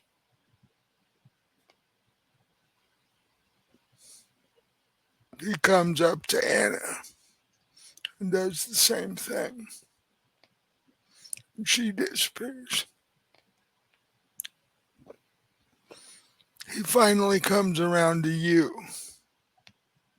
and says, "I thank you for helping me to the extent that you could." I just wanted to do what was right. And you did. It's amazing you believed me enough to do it. Most people would have thought they were going crazy and just ignored the whole thing. Now they are going to go crazy and they won't be able to ignore it because basically humankind is about to experience its worst nightmare permanently.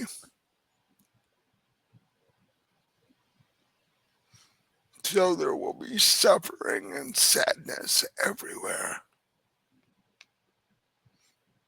For, Not something I want to be part of.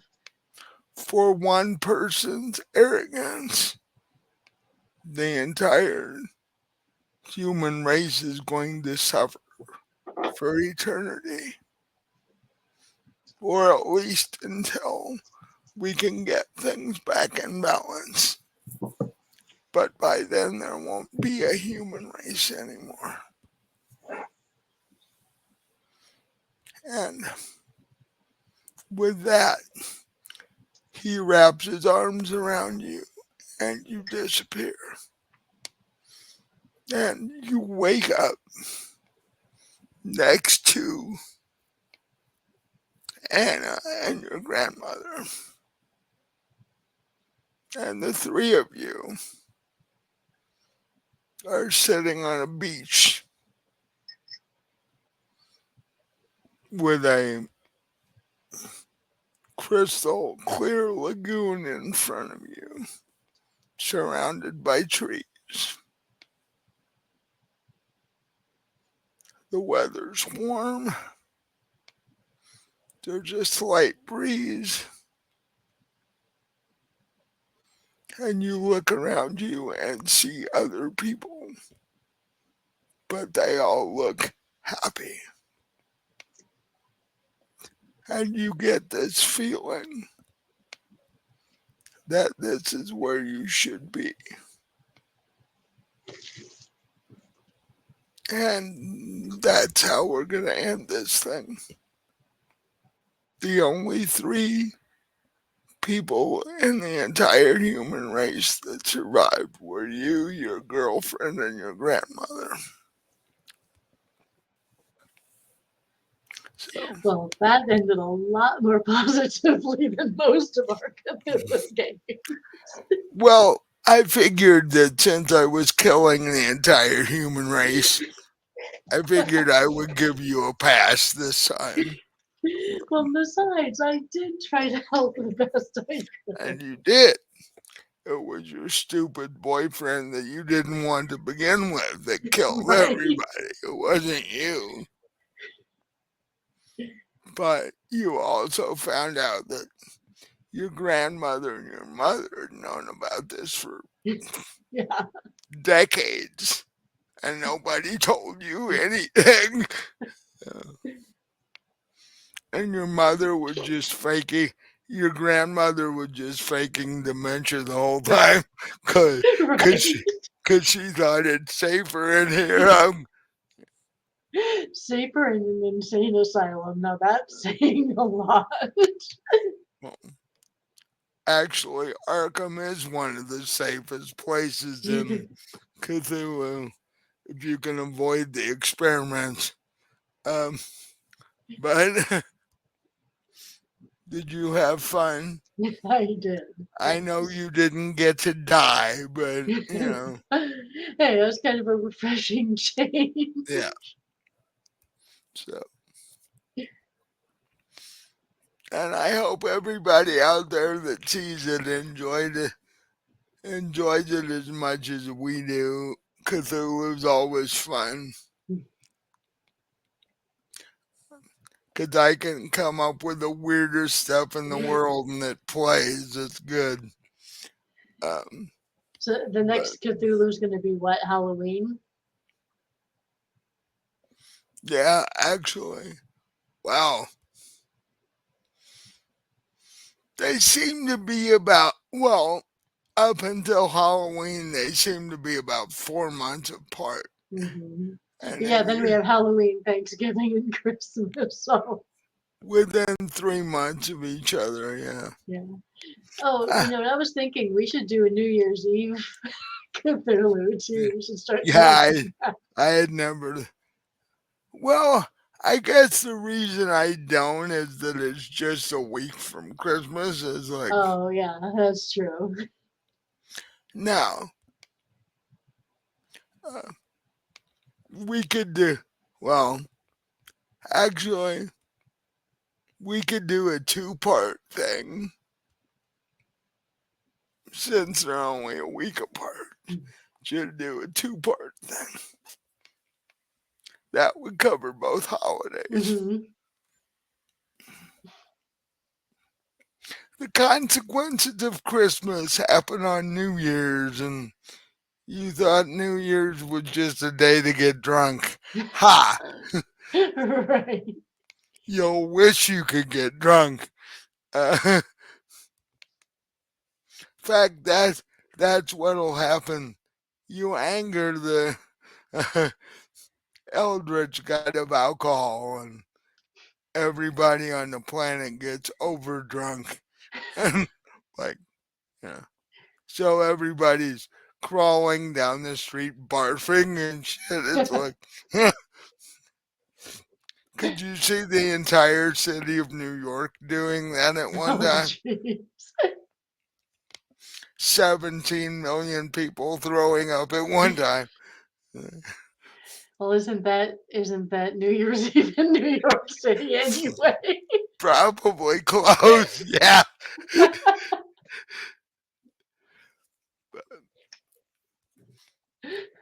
But I will have this up within 48 hours on podcasts and YouTube. And you guys can all see the absolute weirdness that my brain comes up with. And part of it I did on the fly because of as you change things, I would like, okay, if you want to go this way, then I'll do this. And I was originally going to kill you off, but like I said, once the idea hit me to kill off the entire human race, I was like, well, if I'm gonna do that, it'd be kind of anticlimactic to kill you off. So, in fact, you ended up being one of three people to live. Right. So, and you can blame your rookie cop boyfriend for killing everybody off. Right? It's like, come on. Idiot. And your grandmother's like, don't even think about wanting to marry him. Not even close. uh, but and next week we'll be back with the chaos that is Fallen Dragons. Um, we'll see what kind of trouble Jinx and LaFall can get you guys into. And is Uh, Melody gonna be there? yeah, probably. Okay. Good. We might, if everybody can play, we might actually have the whole group for once. But once in a long while, actually. Yeah. But and then the week after that, we'll be back with Vampire, which Cthulhu took up its spot this week. But so we'll be back with that, which is also confusing because you know you got your offer to go to New Orleans, and then stuff happened. So, Hmm.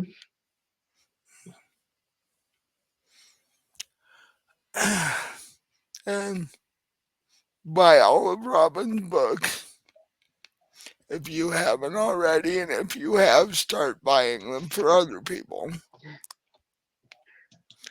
And how close are we to book 6 at this point?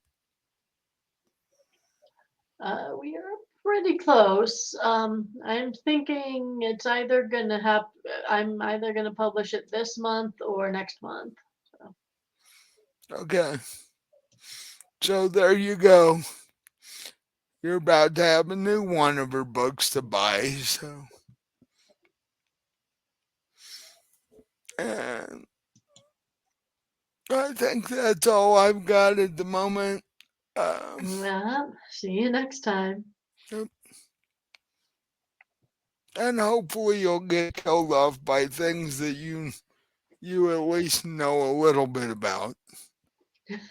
Dragons and such like that. No, hopefully I don't get killed off in D&D.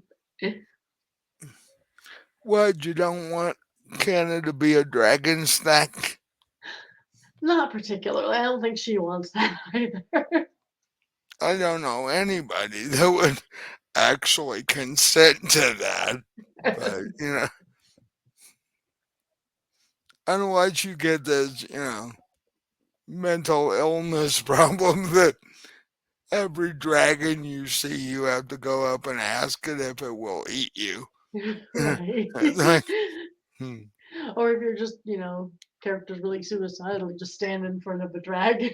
yeah, Like, eat me. you're not getting past me, so there you go. But that would not end well. It'd be it'd be quick, but it would not end well. So, with that, I will say good night. Night.